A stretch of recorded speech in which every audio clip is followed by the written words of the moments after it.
जसले के भन्छ यही व्यवस्था ठिक हो भन्छ, तर म विकल्प हुँ भन्छ। यो सबै चिजलाई जो मान्छेले प्रश्न देश चाहिँ यस्तो यस्तो गरिकन यहाँ पुर्यायो जसले भन्दैन नि, त्यो मान्छे खतरनाक छ स्वतन्त्रको नाममा है। हामी बुझ्नुपर्छ, किन हामी त कस्तो चाहिँ तपाईँको तल्लो स्तरको चरित्र चिन्तन भयो भन्छ भने नेपालीहरूको सबै बिग्रिसकेपछि मात्रै गाली गर्छ। अब साङपाङलाई मैले त्यो दोष दिँदैन होइन, धरानको मेयरलाई मैले त्यो दोष दिँदैन। संसारका सबै ठुला युद्धहरू युरोपमै किन हुन्छन् होइन, त्यहाँ गहिरो कारण छ। जस्तो नेपाल किन डुब्न लाग्यो, जस्तो श्रीलङ्का भन्छन् नि, नेपालमा 68% बैंकिङ लगानी रियल इस्टेटमा छ, घर जग्गामा हो। त्यो कुम्ल्याउने ठाउँ हो त्यो। नेपालमा यत्रो वैदेशिक ऋण आउँछ नि, त्यो सशर्त आउँछ। उनले हाम्रो खुट्टा उभिने ठाउँमा लगानी गर्ने ऋण दिँदैनन्, उनको शर्त हुन्छ घर जग्गामा लगाउने कि जस्तो उनले अधिकांश ऋण दिने भनेको अटोमोबाइल्स र इलेक्ट्रोनिक सामान हो। कुनै पनि शक्ति राष्ट्रको इच्छा बेगर राष्ट्रसङ्घले कहीँ पनि भूमिका खेलेको छैन, पहल पनि गरेको छैन। बरु के गरेको छ भन्छ भने जसको पैसा खाएको छ तिनको पक्षमा कमजोर देशहरूलाई यसले गर्नुसम्म अत्याचार गरेको छ। जस्तो 10 वर्ष युद्धकालमा यिनको नेतृत्वको कुनै पनि व्यक्ति किन मारेन? यत्रो प्रचण्ड बाबुराम नेपाल आए, घुमे, इन्डियाबाट प्रशिक्षण दिए होइन, सेनाले किन मारेन? सेनाको माथिल्लो स्तरको नेतृत्व माओवादीले किन मारेन होइन?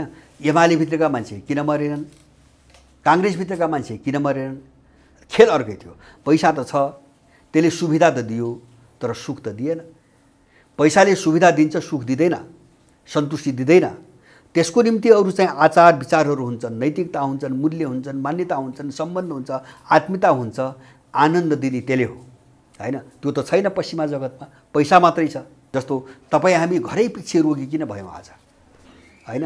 हामी चाहिँ उनको खानामा गयौँ अथवा बजारको खानामा गयौँ, ड्राई फुडमा गयौँ, जङ्क फुडमा गयौँ, प्याकेट फुडमा गयौँ, हामीले प्राकृतिक खाना बन्द गऱ्यौँ। आमा भन्ने भाषाको अर्थ र मम्मी भन्ने भाषाको अर्थ एउटै हुँदैन, आकाश पाताल छ, उल्टो छ। ग्लोबल सङ्कटबाट चाहिँ नेपाल अछुतो छैन, छुट्टै होइन। पश्चिमाहरूको सधैँ के हो भन्छ भने अरूलाई लडाएर अरूलाई मासेर चाहिँ फाइदा उठाउने हो उनको रणनीति। चीनले एउटा कानुन पारित गर्यो र रुसले पनि गर्यो 1 महिनापछि। चीनले के कानुन पारित गर्यो भन्छ भने विश्वको कुनै पनि देशमा चीनको सार्वभौम सत्ता र उसको राष्ट्रिय स्वार्थका विरुद्धमा कुनै काम भयो भने चीनले सिधै सैन्य अपरेसन गर्न सक्छ भन्ने बाटो खोल्यो होइन हो। त्यसपछि यिनले डराएका हुन्, किन अब नेपालभित्र पस्न सक्ने भयो नि। जस्तो अमेरिकन सेना आयो भने नेपालभित्र चीन त पस्न सक्ने भयो, कानुनी बाटो त खोल्यो। त्यसपछि यो नाटक सुरु भएको हो, नत्र यो एसपीपी यो फिर्ता सिर्ताको प्रसङ्ग उठ्दैन थियो। एसियाको माने महाशक्ति म बन्छु भन्ने छ होइन, नत्र यसले बाटो नदिने भयो भन्ने छ इन्डियाको। त्यस कारणले चीन विरुद्धको चाहिँ तपाईँको रणनीतिमा सधैँ अमेरिकनहरूसँग छ, इन्डियनहरूसँग छ, तर ऊ जोखिम मूल्य हदमा जान सक्दैन, किन अब चीनसँग रुस पनि छ। जस्तो अमेरिकनहरूको इतिहास के हो भन्छ भने उनीहरू प्रत्यक्ष रूपमा कसैसँग लडेर उनी महाशक्ति भएको देश होइनन् अमेरिकनहरू।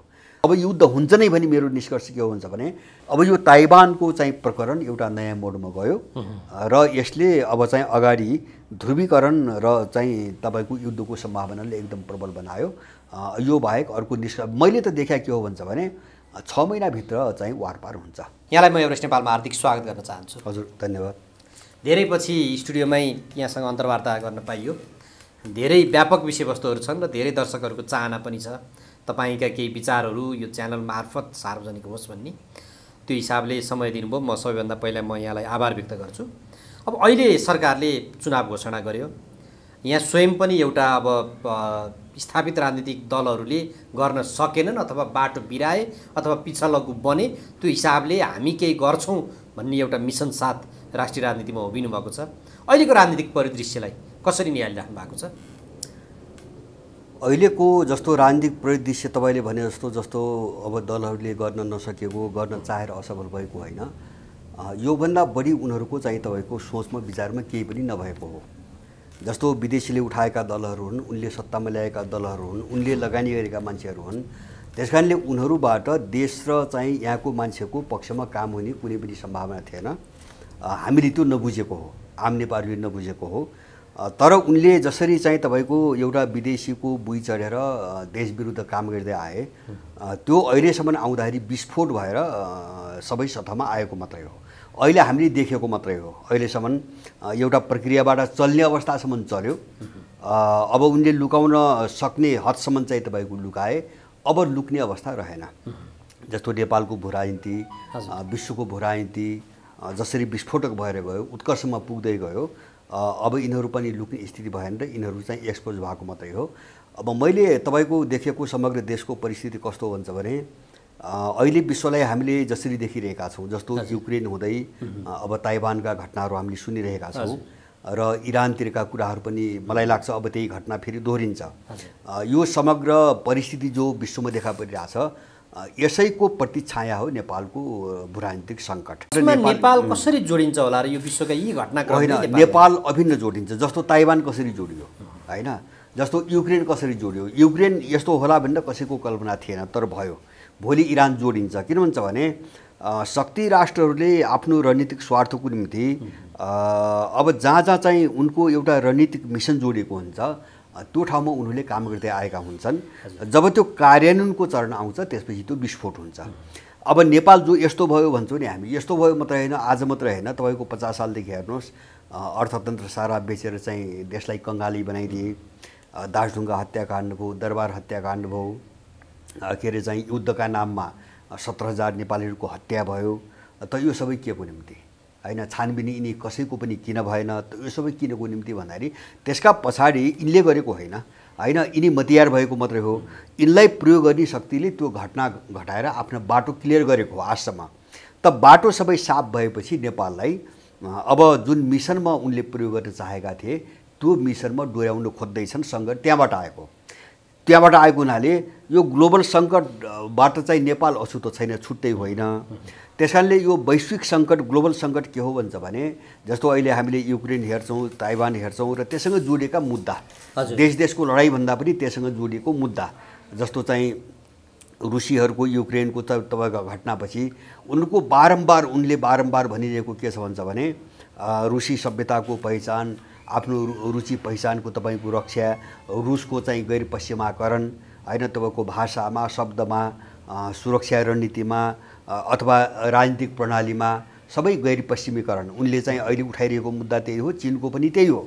त्यस कारणले गर्दाखेरि अब अहिले चाहिँ विश्वको सङ्कट के हो भन्छ भने यो आधुनिकतावादको नाममा, यो पश्चिमा श्रेष्ठताको नाममा जो आधुनिकताको खोल ओढेर संसारमा जुन अत्याचार गरे पश्चिमाहरूले, होइन, युरो अमेरिकनहरूले, त्यसले मान्छेलाई जसरी बर्बाद बनायो, मान्छे यसबाट मुक्ति चाहेको छ। अहिले संसारभरि त्यही हो। र अब यसबाट एउटा मुक्ति अनि समाधान के त भन्दाखेरि समाधान आफ्नोपन, होइन, जस्तो आफ्नोपन के हो चाहिँ हामी को हौँ, हामीलाई के चाहिएको हो, हाम्रो परिवेश के हो, हाम्रो आवश्यकता के हो। अहिले संसारका सबै देशको लडाइँ त्यो हो। जहाँ जहाँ पश्चिमा शक्ति विरुद्ध चाहिँ तपाईँको लडाइँ सुरु भएको छ, जस्तो युक्रेनमै देख्यौँ नि, मान्छे कति आजित भएको रहेछ र कसरी मौका खोजेको रहेछ भन्ने कुरा। जस्तो युक्रेन सङ्कटपछि रुसमाथि त्यत्रो चाहिँ प्रतिबन्ध लगाए, तर नेटो र EUसँग सम्बद्ध देश बाहेक कुनै पनि देशले त्यसलाई स्वीकार गरेन। अपवादको रूपमा जापान, ताइवान र दक्षिण कोरिया त्यो पनि कम बाहेक संसारको कुनै पनि देशले स्वीकार गरेन। किन भन्छ भने उनको अत्याचार सबै बुझ्दै आएको छ, चाहिँ पश्चिमाहरूले के गरे पनि बुझ्दै आएको छ।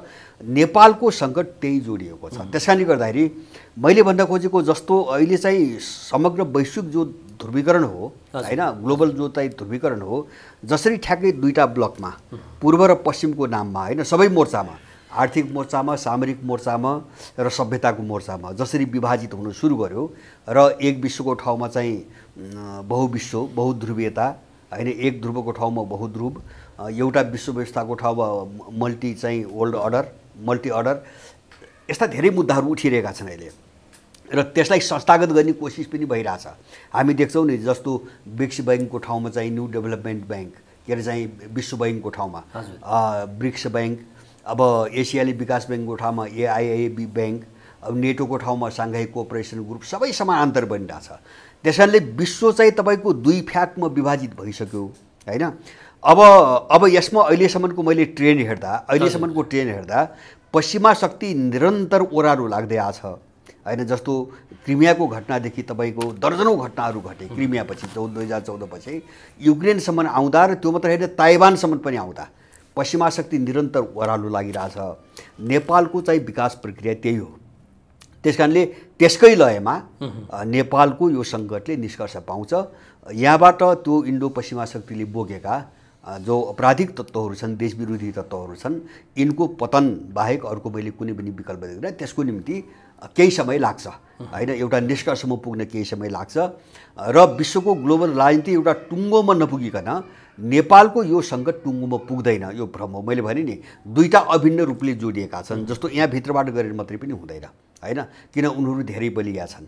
त्यो यिनीहरू कमजोर हुनुको निम्ति जस्तो युरो अमेरिकन शक्ति कमजोर भयो भने यहाँ पनि कमजोर हुन्छ, त्यहाँ मात्रै होइन यहाँ पनि कमजोर हुन्छ होइन, यहाँ कमजोर हुँदै पनि गएको छ। म के बुझ्छु भन्छ भने जस्तो एमसिसी पारित गर्दा अमेरिका जस्तो महाशक्तिले नेपाल जस्तो सानो देशलाई एमसिसी पारित गराउन कतिसम्म भूमिका खेल्नु पर्यो भन्छ भने यो पारित गरेनौँ भने हामी तिमीसँगको सम्बन्धमा पुनर्विचार गर्छौँ, वैदेशिक अनुदान ऋणमा पुनर्विचार गर्छौँ, हामी तिनलाई छोड्दैनौँ। त्यति तल गिरेर त्यो अनुमोदन गरेको नाटक गर्नु परेको छ भनेपछि उनीहरू धेरै खस्किँदै गए, विश्वभरि धेरै खस्किँदै गए।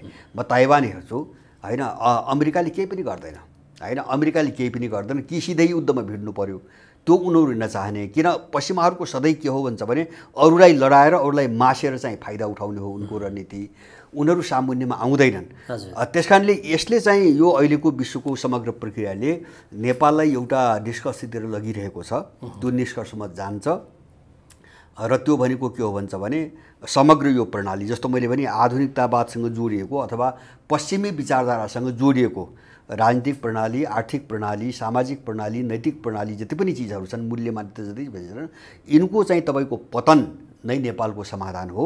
अब यसमा मैले ठ्याक्कै हजुरलाई रोकेँ, जस्तो पतन भन्नुभयो। अहिले हाम्रो राजनीतिक प्रणालीले एमसिसी पारित गर्यो व्याख्यात्मक घोषणाको टिप्पणीसहित, अब त्यस पछाडि एसपिपीका कुराहरू आए, यद्यपि रिजेक्ट भने तथापि अमेरिकन उच्च अधिकारीको निरन्तर भ्रमण जारी छ। त्यो हिसाबले र प्रधान सेनापतिको हालैको अस्ट्रेलियामा भएको गोष्ठीमा भएको सम्मेलनमा सहभागिताको कारणले गर्दाखेरि हाम्रो कतै त्यो हाम्रो संलग्नता चाहिँ तपाईँले सकिन्छ भन्दै आउनुभयो, तर त्यतातर्फ पो बढी उन्मुख भयो कि भन्ने खालको टिका टिप्पणी छ अहिले। होइन मैले एक्ज्याक्टली मैले अघि नै भनेको त्यही हो। जस्तो सङ्कटले के गर्छ भन्छ भने मान्छेलाई भूमिकामा उतार्छ, बाध्य हुन्छ। जस्तो सधैँभरि मुकुन्डो लगाएर चाहिँ लुक्न सकिँदैन। जस्तो भन्यो नि यिनीहरू युक्रेनको सङ्कटमा त नेटोको पक्षमा त उभिए, वक्तव्य त दिए होइन। जस्तो तपाईँले एमसिसी कुरा गर्नुभयो, एसपिपी कुरा गर्नुभयो होइन, त्यो पनि गरेका छन् यिनीहरूले।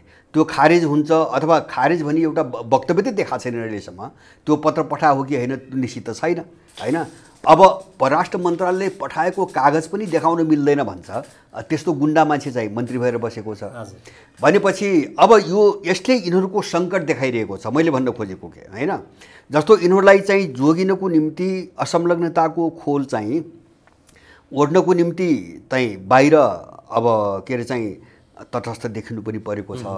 र मैले सुरुमै तपाईँलाई भने उनैले पालेको, उनैले सत्तामा ल्याएको, विभिन्न अपराध गराउँदै यहाँ ल्याएको भने उसको काम पनि गर्नुपर्ने अवस्था छ होइन।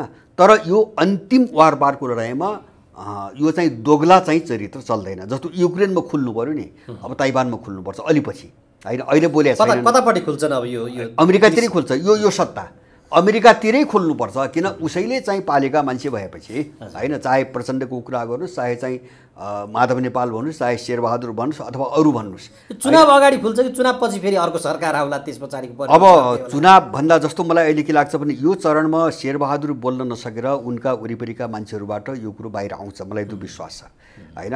जस्तो अहिले पछिल्लो कालमा पनि शेरबहादुरको वरिपरि त्यस्तै खालका मान्छेहरू जम्मा गरिँदैछ होइन, बाहिरबाट मान्छे बोलाउन लगाउने अनि एक खालको वातावरण बनाउने। जस्तो सिमानामा चाहिँ उनकै पार्टीका मान्छेहरूले गरे रिपोर्ट बनाए, छानबिन समिति भने रिपोर्ट ल्याए होइन, अनि कहाँ जग्गा नाप्न जाने भने सारा रिपोर्ट ल्याए, त्यो त बाहिर त ल्याउँदैनन् होइन। अब चाहिँ यो पनि मैले भन्न खोजेको धेरै दिन यिनी चल्दैन, यिनी देखिनै पर्छ। जस्तो मैले एसपिपी चाहिँ तपाईँको यो फिर्ता गरेको घोषणा पनि हुँदैन थियो, जो यो बाहिर भनिरहेको छ नि हामी पत्र पठायौँ, यो पनि गर्नेवाला थिएनन्। त एउटै कारणले भएको छ। त्यो कारण के हो भन्छ भने यिनको एसपिपी चाहिँ अमेरिकाले पठाएको पछाडि देउबा गरेर जो हस्ताक्षर गर्ने कुरो थियो नि अमेरिकामा, त्योभन्दा अगाडि चीनले एउटा कानुन पारित गर्यो र रुसले पनि गर्यो 1 महिनापछि। चीनले के कानुन पारित गर्यो भन्छ भने विश्वको कुनै पनि देशमा चीनको सार्वभौम सत्ता र उसको राष्ट्रिय स्वार्थका विरुद्धमा कुनै काम भयो भने चीनले सिधै सैन्य अप्रेसन गर्न सक्छ भन्ने बाटो खोल्यो होइन। हो त्यसपछि यिनले डराएका हुन्, किन अब नेपालभित्र पस्न सक्ने भयो नि। जस्तो अमेरिकन सेना आयो भने नेपालभित्र चीन त पस्न सक्ने भयो, कानुनी बाटो त खोल्यो। त्यसपछि यो नाटक सुरु भएको हो नत्र यो एसपिपी यो फिर्ता सिर्ताको प्रसङ्ग उठ्दैन थियो। एमसिसी जे गरे नि यिनले त्यही गर्थे। त्यो कानुन पारित भएपछि अर्को एउटा पनि छ तपाईँको, अब चीन पस्ने भयो भन्ने, जस्तो नेपालका लागि जो प्रस्तावित अमेरिकन राजदूत सायद आइसकेका थिएनन्, उनी अमेरिकामा बोले। उनले के भन्यो भने एमसिसी कार्यान्वयन गर्न चीनले अवरोध खडा गर्ने सम्भावना छ भन्ने बोल्यो। त्यही कानुनलाई हेरिकन बोलेको छु। माने अब मै खुल्नै पर्छ, सबै खुल्नै पर्छ। किन भन्छ भने मैले यसो किन भनेको भन्छ भने जस्तो अर्काले खुवाएको अर्काले पालेको होइन, उनको लगानी पनि थुप्रो छ। हामी त त्यो पनि त बुझ्नु पऱ्यो नि, उनको लगानी थुप्रो छ होइन, त्यो लगानी त असुल त गर्छ उसले होइन। अब त्यो कामै गर्नको निम्ति उसले लगानी गर्ने हो, त्यसैले यिनीहरू खुल्नै पर्छ। तर चाहिँ त्यो वारपारको परिस्थिति आयो भने सबै यिनीहरू खुल्छन्, यिनी पश्चिमै खुल्छन्। जस्तो प्रधान सिन्हा इन्डियालाई काँध थापेर देश यस्तो बनाउने मुख्य पात्र भनेको जसले कम्युनिस्टको खोल ओढेको चाहिँ त्यही कुतत्व हो, त्यो कम्युनिस्ट होइन, त्यो उनीहरूले पालेको जगेडा शक्ति हो बस। अब यसमा एउटा शक्ति अमेरिका, एउटा शक्ति चीन, त्यसमा भारतको भूमिका, उसको स्वार्थ के रहन सक्छ नेपाल मामिलामा? नेपाल मामिलामा इन्डियाको स्वार्थ चाहिँ दुई थरी छ र विश्व राजनीतिमा उसको भूमिका एकदमै पेन्डुलम छ। जस्तो इन्डिया कस्तो, जस्तो नेपालको सन्दर्भमा कस्तो छ भन्छ भने जस्तो नेपाललाई पुरै नियन्त्रण गर्ने होइन, त्यो उसको सधैँभरिको चाहिँ तपाईँको एउटा कुत्सित मानसिकता हो। र नेपाललाई कन्ट्रोल गर्ने प्रश्नमा उसको अमेरिकासँग पनि मतभेद छ, पश्चिमाहरूसँग, र चीनसँग पनि मतभेद छ। किन यहाँ मेरो एकलौटी हुनुपर्छ भन्ने छ।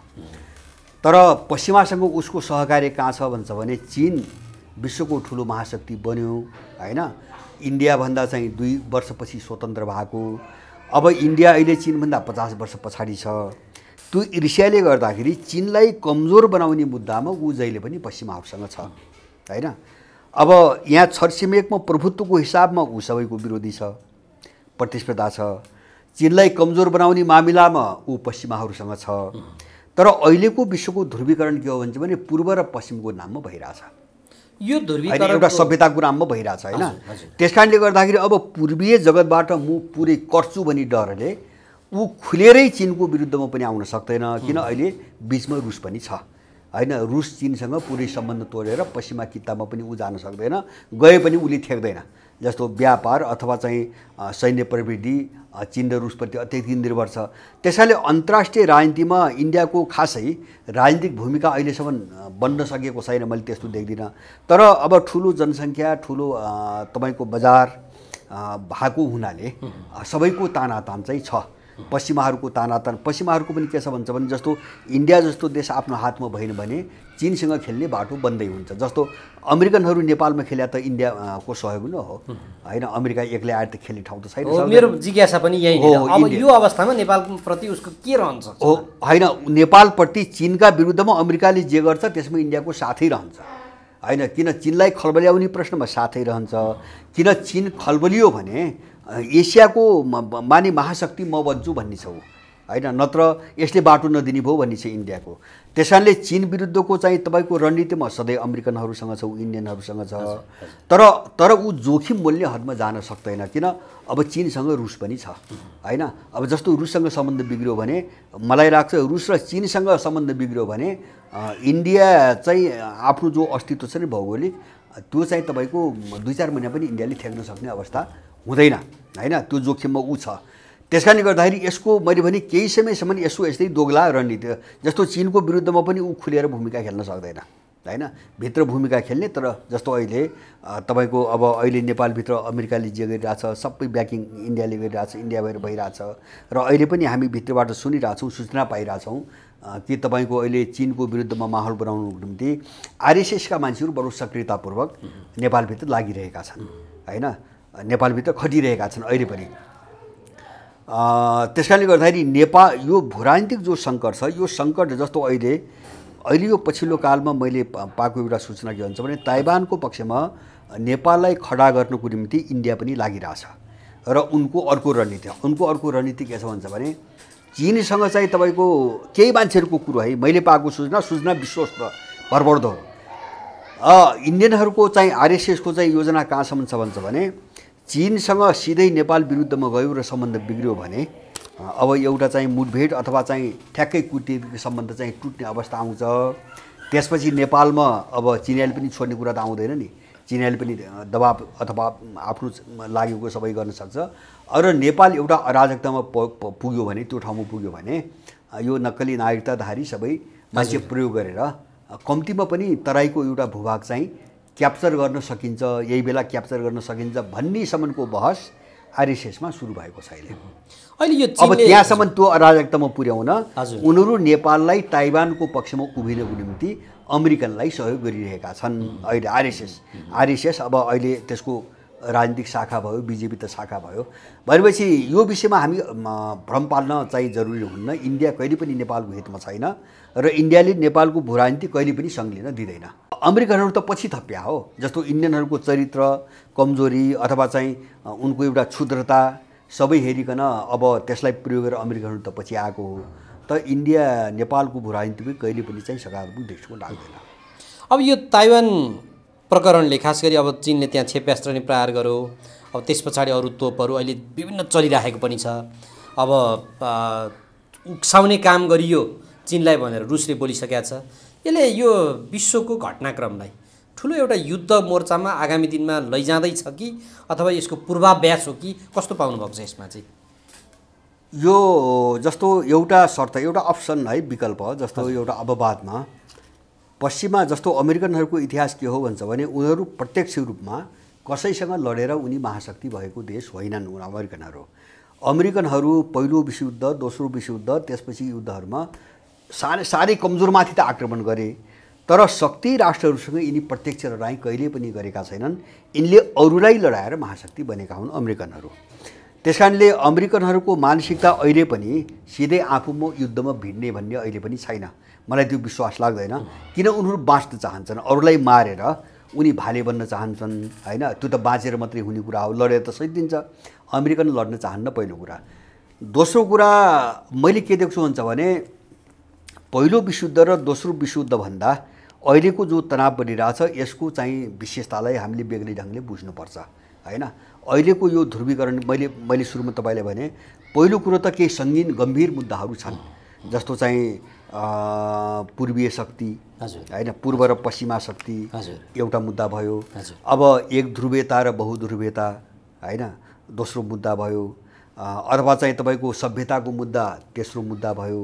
र अब स्थिति कस्तो भयो भन्छ भने फेरि अहिले युक्रेन र ताइवानको प्रश्न कस्तो प्रश्न हो भन्छ भने त्यो दुईटा देशको सार्वभौम सत्ता भौगोलिक अखण्डतासँग जोडिएको समस्या हो। यो चाहिँ हिजका युद्ध जस्तो होइन, जस्तो एउटा कुनै राजनीतिक विवादको कारणले हैन, जस्तो पहिलो विश्वयुद्ध त एउटा राजकुमारी मारिएको न्युबाट मात्रै भयो हैन, त्यो होइन प्रकृति। जस्तो अहिले के हुन्छ भने जस्तो युक्रेनमा रुसले किन हात हाल्यो भन्छ भने अमेरिकनले आफ्नो वचनबद्धतालाई तोडिकन युक्रेनलाई नेटोमा सामेल गरेर ठ्याक्कै रुसको चाहिँ सिमानासम्म नेटोको सेना राख्ने र युक्रेनलाई चाहिँ तपाईँको प्रयोगशाला, जैविक चाहिँ हतियारको प्रयोगशाला बनाउने। जस्तो 46वटा ल्याब त अमेरिकाले हामीले चलाइरहेछौँ भनेर पेन्टागनले अमेरिकाको रक्षा मन्त्रालयले चाहिँ तपाईँको बयान चाहिँ 4 महिना अगाडि दिइसकेको छ, स्वीकार गरे।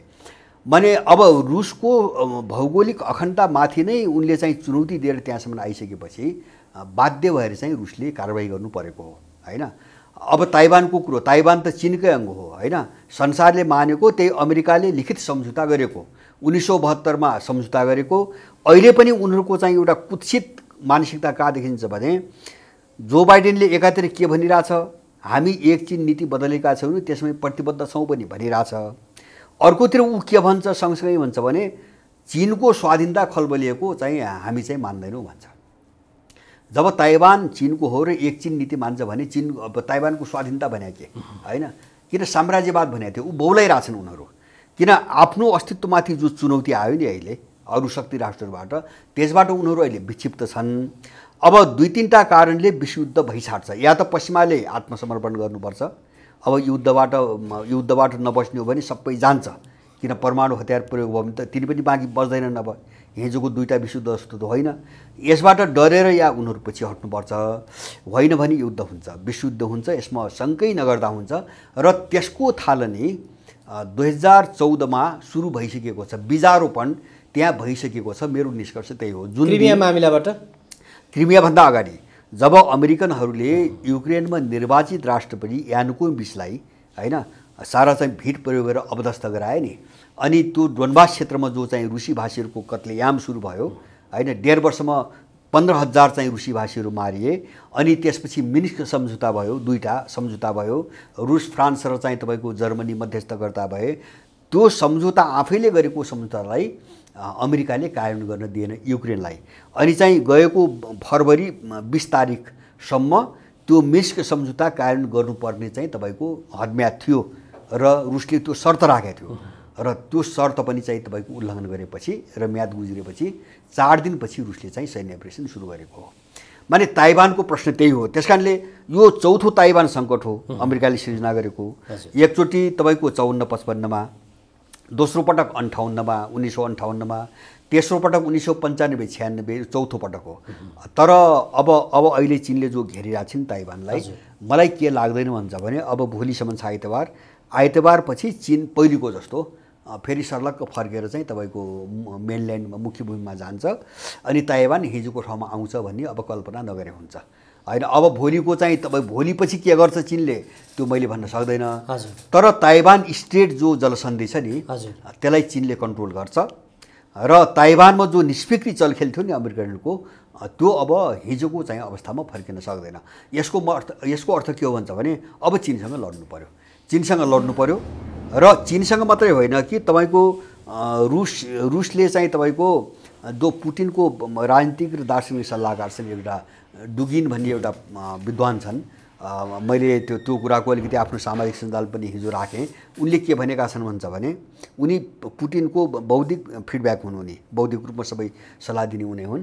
उनले भनेका छन् अमेरिकनहरू चाहिँ त्यो क्षेत्रमा सलबलाए भने, त्यहाँ हात हाल्यो भने रुसले आफ्नो कदम अगाडि, रुसी सेनाले आफ्नो कदम अगाडि बढाउँछ भन्ने भनेका छन्। भन्दाखेरि चीनतिर र दक्षिणतिरबाट जस्तो अस्ति उनको नेभल नीति, सामुद्रिक नीति 1 हप्ता जति भयो होला है, आफ्नो सामुद्रिक नीति घोषणा गर्यो।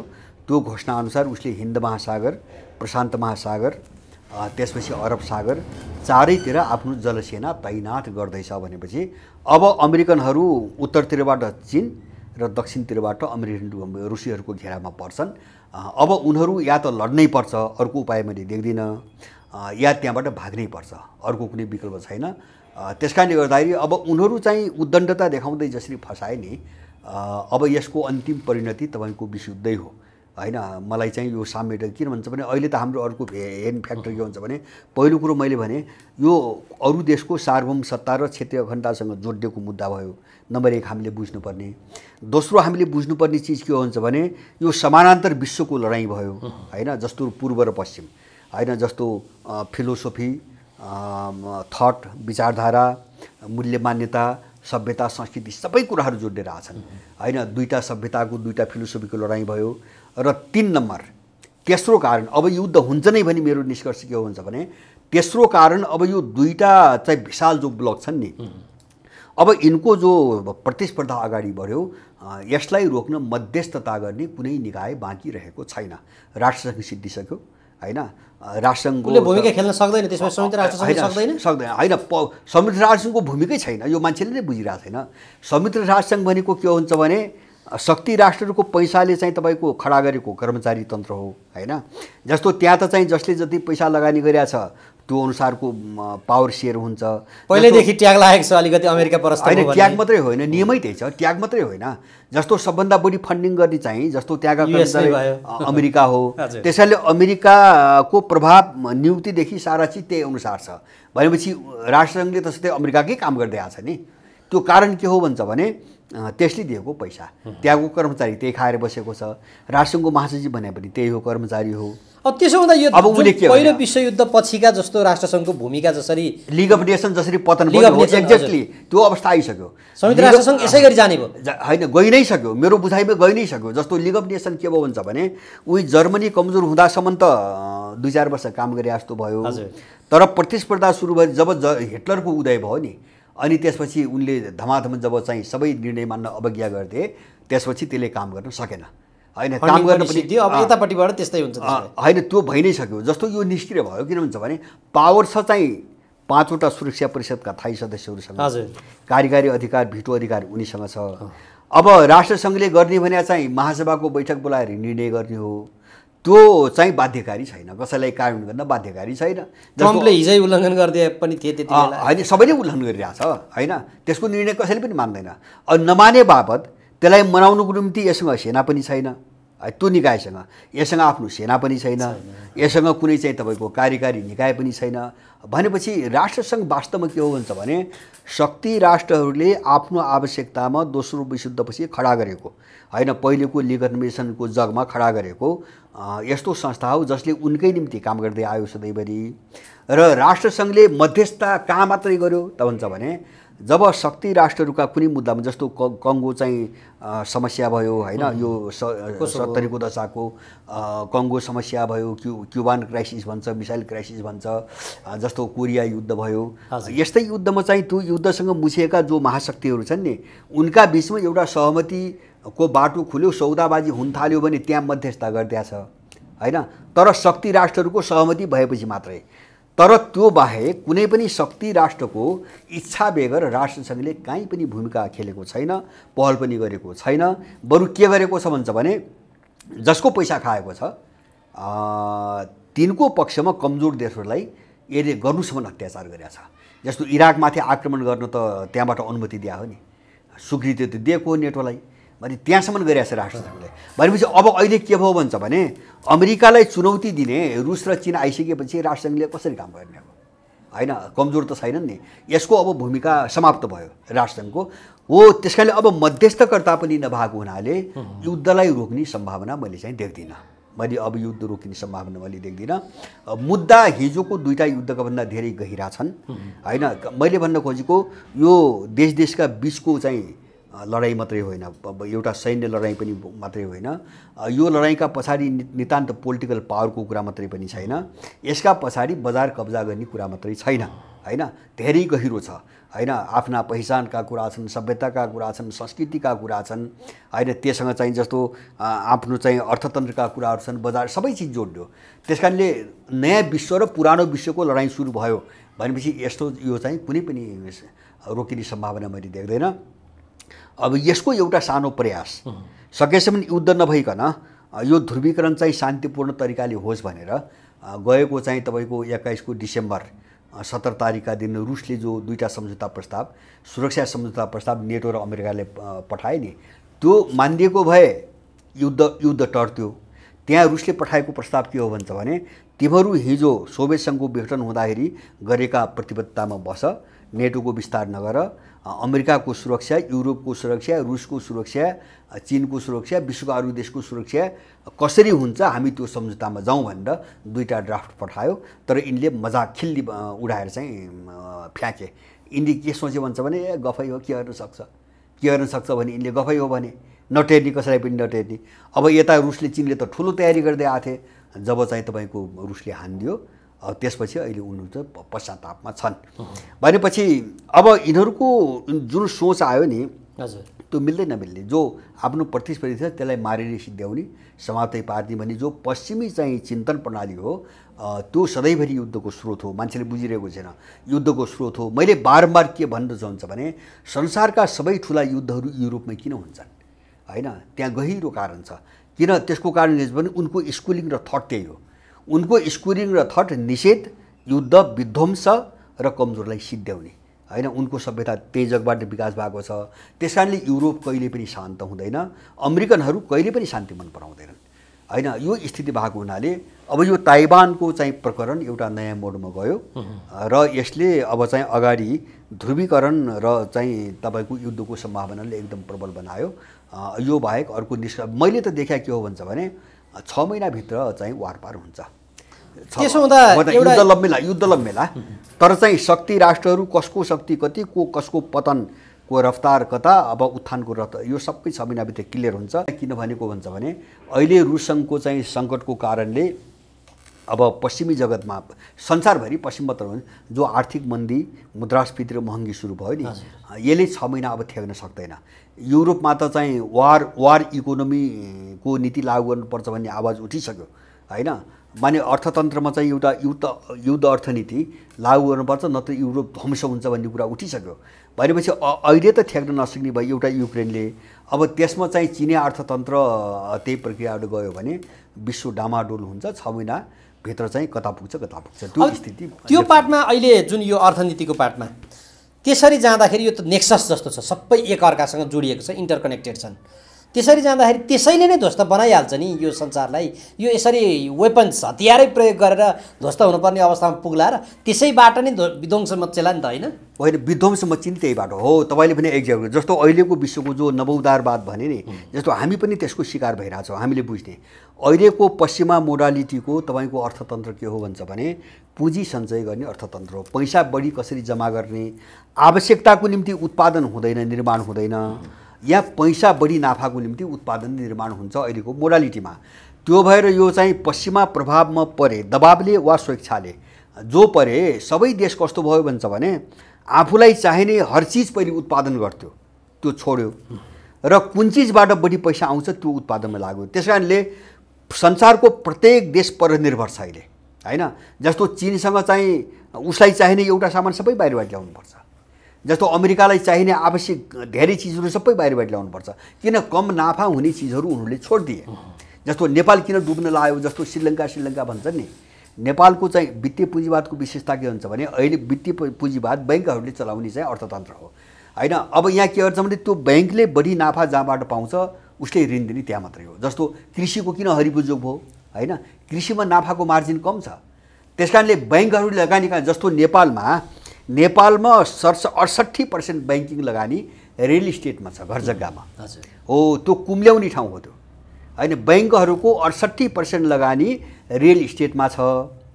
किन भन्छ भने त्यसबाट रातारात चाहिँ 2 गुणा 4 गुणा 8 गुणा चाहिँ तपाईँको नाफा आउँछ दलाली होइन, कालो बजारी हो। त्यो अर्थतन्त्र बोक्नेहरू सबै तबाह हुँदैछन् अहिले। जस्तो अहिले चाहिँ रुसमाथि नाकाबन्दी लगाएपछि, प्रतिबन्ध लगाएपछि युरोप किन चाहिँ तपाईँको चर्मरायो त भन्छ भने अब धेरै यस्ता सामान छन् जस्तो अनाजदेखि लिएर गहुँदेखि लिएर ग्यास अथवा चाहिँ कच्चा तेलसम्म जो चाहिँ उनीहरू उत्पादन गर्दैनन् होइन। उनका महँगो पर्छ, भए पनि महँगो पर्छ, लागत महँगो पर्छ। अनि रुसबाट लिन थाले उनको छैन, अब डुब्यो होइन। जस्तो अब भोलि अझ चीन जस्तो देश जो संसारको दोस्रो अर्थतन्त्र, दोस्रो मात्रै होइन, कुल चाहिँ ओर्थ भन्छ। अब एउटा चाहिँ जिडिपी हेरेर चाहिँ यहाँ नाप्छन्, तर टोटल सम्पत्ति जस्तो भौतिक पूर्वाधारमा लगाएको नगद भएको जिडिपी सबै जोड्ने हो भने तपाईँको अमेरिकाभन्दा झन्डै 1.5 गुणा माथि छ चीन सम्पत्तिमा होइन, संसारभरिको लगानी हेर्दा सम्पत्तिमा। अब त्यो अर्थतन्त्रसँग रुससँगको नाकाबन्दी प्रतिबन्धको हालत आयो भने प्रयास गरिरहेछन्। श्रीलङ्का भयो, नेपालमा पनि त्यही हो। नेपालमा त्यो सम्भावना किन प्रबल छ भन्छ भने जस्तो अहिले तपाईँको वैदेशिक चाहिँ व्यापार हेर्यो भने 16 खरब नाग्यो होइन। नेपालको कुल राजस्व वार्षिक राजस्व 9.5 खरब मात्रै छ। यो बजेट देख्नुभयो, 9 खरब 43 अरब हो अनुमानित रूपमा नेपालमा उठ्ने पैसा। अब वैदेशिक चाहिँ ऋण 16 खरब नाग्यो, अनि के अरे चाहिँ व्यापार घाटा, अनि वैदेशिक ऋण 10.5 खरब पुग्यो होइन, भनेपछि 26.5 खरब भयो। बेरुजु चाहिँ तपाईँको 8.5 खरब पुग्यो होइन, भनेपछि 34-35 खरब गयो। अब यहाँभित्रको भ्रष्टाचार यताउति हेर्नु हो भने भनिसाध्य छैन। भनेपछि नेपालीहरू जस्तो वैदेशिक व्यापार भन्छौँ नि, 16 खरब चाहिँ तपाईँको घाटाले हाम्रो प्रत्येक व्यक्तिको टाउकामा 65,000 चाहिँ ऋण बोकायो। भनेपछि अब त्यसमा वैदेशिक ऋण, बेरुजु यो सबै तपाईँको जोड्नु हो भने एउटा नेपालीको टाउकामा 1.25 लाख रुपियाँ ऋण छ, अहिले ऋण छ। अब उत्पादन शून्य छ, केही पनि छैन होइन। अब डलरको सञ्चिति 9 अरब मात्रै देखायो सरकारले। अब पर्याप्त मात्रामा चाहिने आयात गर्ने हो भने त्यो 6 महिनाको निम्ति हो, त्योभन्दा बढी जाँदैन होइन। अब डलर सञ्चित गर्ने अर्को उपाय छैन, उत्पादन छैन, निकास गर्ने केही चिज पनि छैन। अनि चाहिँ उनीहरू के छन् भने ऋण धमाधम लिइरहेछन्। भित्र हेर्नुहोस् यस्तो डिजाइनमा छन्, विश्व बैंकसँग 30 अरब डलर लिने सम्झौता गर्यो, अस्ति भर्खरै जापानसँग सम्झौता गर्यो, एडिबीसँग गरिरहेछ। अनि चाहिँ त्यो पश्चिमाहरूको चाहिँ ऋणको चङ्गुलमा फसाउने र ठ्याक्कै त्यही पैसाले भोलि नेपाल किन्दिने होइन। जस्तो अब डलर सक्यो भने त आयात पनि बन्द भयो नि। जस्तो आयात बन्द हुने बित्तिकै श्रीलङ्काको स्थिति आइहाल्यो बजारमा। किन यो बजारको सामान त सब विदेशी सामान हो, हाम्रो त केही पनि छैन होइन। जब आयात बन्द हुन्छ नि बजार त सुक्यो। बजार सुक्ने बित्तिकै यहाँ हाहाकार सुरु हुन्छ। हाहाकार सुरु भएपछि अब उनको ऋणले हामीलाई चाहिँ तपाईँको कब्जा गर्छ।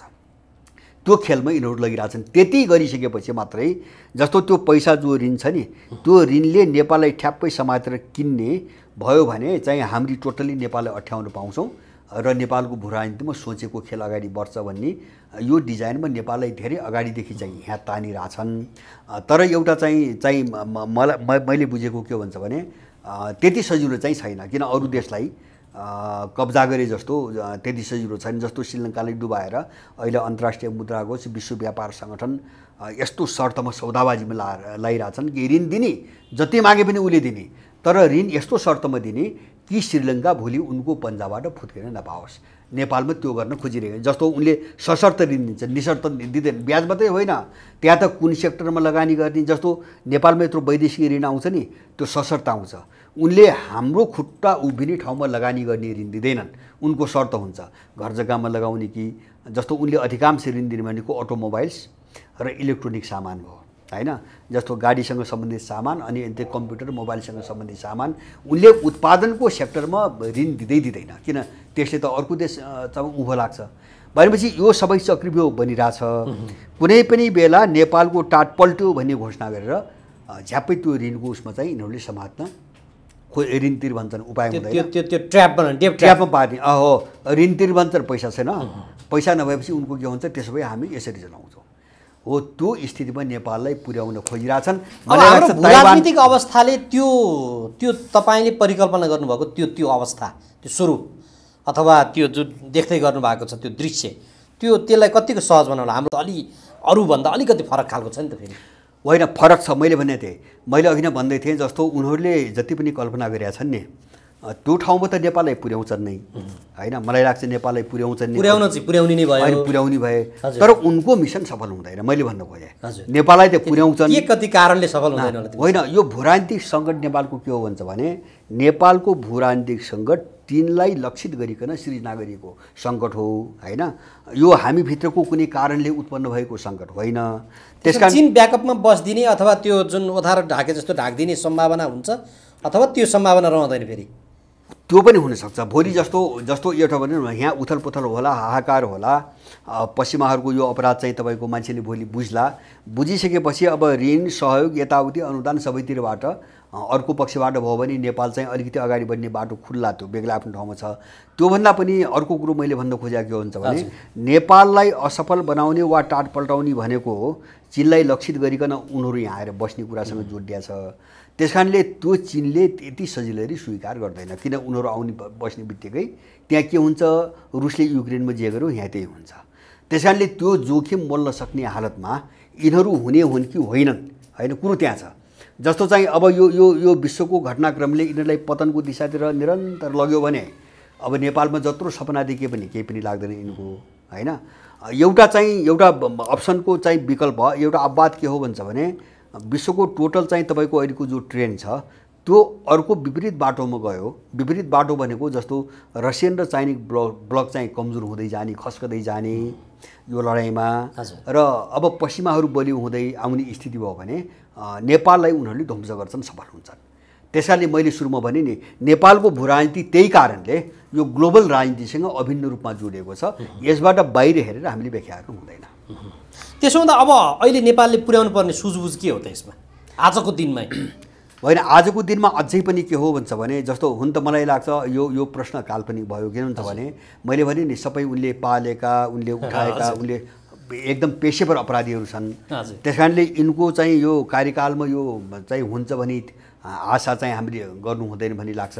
त एउटा व्यक्तिलाई नि परिवर्तन गर्छु भनेर अहिले राष्ट्रिय यसलाई दबाब, एउटा जनता अलिकति सचेत, अब त्यो पनि छैन। जनता मान्छेहरू पनि धेरै कमजोर छन्, स्वार्थी छन्, अवसरवादी, किन राज्यले त्यस्तो बनाइदियो, वातावरण बनाइदियो।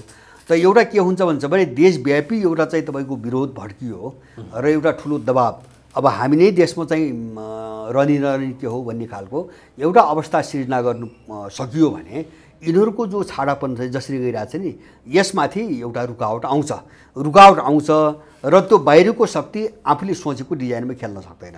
त्यसले एउटा सन्तुलनमा राख्ने मात्रै काम गर्छ। या भनेपछि एउटा उथलपुथल र विद्रोहबाट यिनी सत्ताबाट निकालिनुपर्छ। होइन त्यो भनेको त्यो सम्भावना त छैन होला तत्काल होइन सम्भावना हुनसक्छ त्यो सम्भावना कहाँ छैन भन्छ भने एउटा अहिले 2-4 महिनाको निम्ति एकदम सचेत खालको नेतृत्व एउटा स्पष्ट विचार सोच लक्ष्य उद्देश्य सहितको विद्रोह अहिले मैले केही समय सम्भव देख्दैन तर चाहिँ मास विद्रोह हुन सक्ने भने श्रीलङ्कामा त भयो नि श्रीलङ्कामा कसो नेतृत्व र तर फेरि फर्काएर फेरि अब हिजोको नै टेस्टेड व्यक्तिहरू त लिएर आउनु पर्यो बाध्य भएर श्रीलङ्कामा हो समस्या त्यही हो समस्या त्यो मास विद्रोह भट्किन्छ तर यो चाहिँ तपाईँको के हुन्छ भन्छ भने जस्तो देशको समस्या के हो त्यो कसले ल्याएको हो र के को निम्ति ल्याएको हो यो तीनटा चिज नबुझेको मान्छेले कुनै पनि समाधान दिँदैन त्यसकारणले भिडसँग समाधान हुँदैन अनि त्यो भिड फेरि कहाँ फस्छ त भन्छ भने अनि घुमाइ फिराइ गरेर त्यही पुरानो मान्छेबाट फसाउँछ क्या फेरि जस्तो श्रीलङ्कामा पनि त्यही भयो अब चाहिँ जस्तो युक्रेनमा त्यही भयो उनले गुमराहमा पार्यो एउटा सेलिब्रिटी भनेर एउटा मूर्ख राजनीति जीवनमा कहिले पनि नगरेको एउटा मूर्खलाई ल्याइदिएर युक्रेनै सिद्ध्याइदिए होइन अहिले पछतारी के गर्ने यो समस्या भोलि पनि आउँछ एउटा सचेत नेतृत्वको अभावमा त्यही भएर चाहिँ हामी सबै आम मान्छेहरूले कमसेकम को मान्छे कसरी चाहिँ बोलिरहेको छ कसँग चाहिँ भिजन छ सोच छ त्यो त बुझ्नु पऱ्यो नि त यहाँ मान्छेहरूमा त्यो स्तर मैले देख्दिनँ होइन यहाँ चाहिँ तपसिलका कुराहरू सामान्य कुराहरू वाहियातका कुराहरूमा बढ्ता चाहिँ ध्यान दिने अनि चाहिँ तपाईँको जस्तो सेलिब्रिटी भन्ने बढ्ता ध्यान दिने अलिकति गहिरो कुरामा चाहिँ तपाईँको बुझ्ने ध्यान दिने स्तर नभएको हुनाले नेपालीहरू फेरि जस्तो प्रयोग हुँदै आयो नि त अहिलेसम्म पनि उनले कहाँसम्म गर्यो भन्छ भने यो दल कि त्यो दल यो पुस्ता पुरानो कि नयाँ पुस्ता प्रत्यक्ष निर्वाचित कि संसदवाद यस्तै चिजमा त खेलायो नि वर्षौँ त खेलाए बेकुब त बनाइरहेछन् होइन यस्तै गरिकन सत्तामा पनि फेरि उनीहरूले बेकुब बनाउँछ अर्को खालका आफ्नै पात्रहरू अगाडि सारेर यो समस्या नेपालमा अझै पनि छ त्यसकारणले हामी अलिकति राम्रो ढङ्गले बुझ्ने बाटोतिर लाग्यौँ भने मलाई लाग्छ उनको खेल्ने यो सम्भावना एकदम कम हुन्छ यो अहिले राष्ट्रिय राजनीतिमा फरक खालका व्यक्तिहरू विभिन्न पेसा व्यवसाय छोडेर आएका व्यक्तिहरू अथवा नयाँ स्वतन्त्र व्यक्तिहरू जसरी जागरुक भइरहेका छन् त्यो के ती व्यक्तिहरूबाट अपेक्षा गर्न सक्ने ठाउँ छैन होइन मैले गर्दिनँ जस्तो अपेक्षा एउटा व्यक्तिबाट एक फेरिबाट गर्न सकिन्छ मलाई के लाग्छ भन्छ भने जस्तो मान्छेलाई देवत्वकरण गर्न हुँदैन होइन जस्तो यहाँ नेपालमा जस्तो मैले भने नि मान्छेले बुझ्दैन अल्लाह रहेछ छिपछिपे छ चेतना छैन होइन मिडियामा बहकिन्छ फेसबुकमा बहकिन्छ गहिरो कुरा चिन्तन मन अध्ययन गर्ने चाहिँ प्रवृत्ति सक्यो बन्दै भयो अब यस्तो कमजोरीलाई उनीहरूले कहाँ प्रयोग गर्छन् भन्छ भने व्यक्तिको देवत्वकरण गर्छन् होइन मैले त्यो देवत्वकरणको अभियानलाई सेलिब्रिटी प्रोजेक्ट भन्छु होइन साम्राज्यवादको सेलिब्रिटी प्रोजेक्ट जस्तो उनीहरूले सङ्गीतबाट एउटा मान्छे छान्छन् गायनबाट एउटा मान्छे छान्छन् अथवा बाजाबाट एउटा मान्छे छान्छन् अभिनयबाट छान्छन् अथवा सामाजिक अभियन्ता भनेर छान्छन् नागरिक अगुवा भनेर छान्छन् अथवा चाहिँ कसैलाई वैज्ञानिक भन्लान् कसैलाई चाहिँ के भन्लान् नाम जे पनि हुने भए अनि एउटा पोस्टर बनाउँछन् उनले आफ्नो मान्छे युक्रेनको सङ्कट त्यही हो नि जेलेन्स्कीलाई जसरी ल्याए नि तर उनको जोड कहाँ हुन्छ भन्छ भने दुईवटा चिजमा हुन्छ एउटा त सकेसम्म उनकै ग्रिपको मान्छे र दोस्रो त्यो छैन भने पनि कमसेकम राजनीति नबुझ्ने मान्छे होइन अब त्यसलाई प्रयोग गर्न सजिलो हुन्छ त्यसकारणले तपाईँले भनेको के हुन्छ भने जस्तो चाहिँ विकल्प भन्नेहरू अथवा स्वतन्त्र भन्नेहरू जो छन् नि हामीले दुवै कोणबाट बुझ्ने हो होइन जस्तो यो भन्नेहरू सबै खराब पनि छैनन् र खराब पनि छन् खराब को हुन् भन्छ भने मैले भने जस्तो कुनै डाक्टर कहाँ कुनै बिरामी उपचार गर्न गयो भने होइन डाक्टरले रोग यो हो भनी पत्ता नलगाइकन औषधि के दिन्छ औषधि त दिन त सकिँदैन त्यसकारणले पहिले नेपालको समस्या के हो भनेर जो मान्छे बोल्दैन नि त्यो मान्छे अरूले खेलाएको मान्छे हो भनेर क्लियर हामी हुनुपर्छ होइन जस्तो यो सङ्कट के हो नम्बर 1 मैले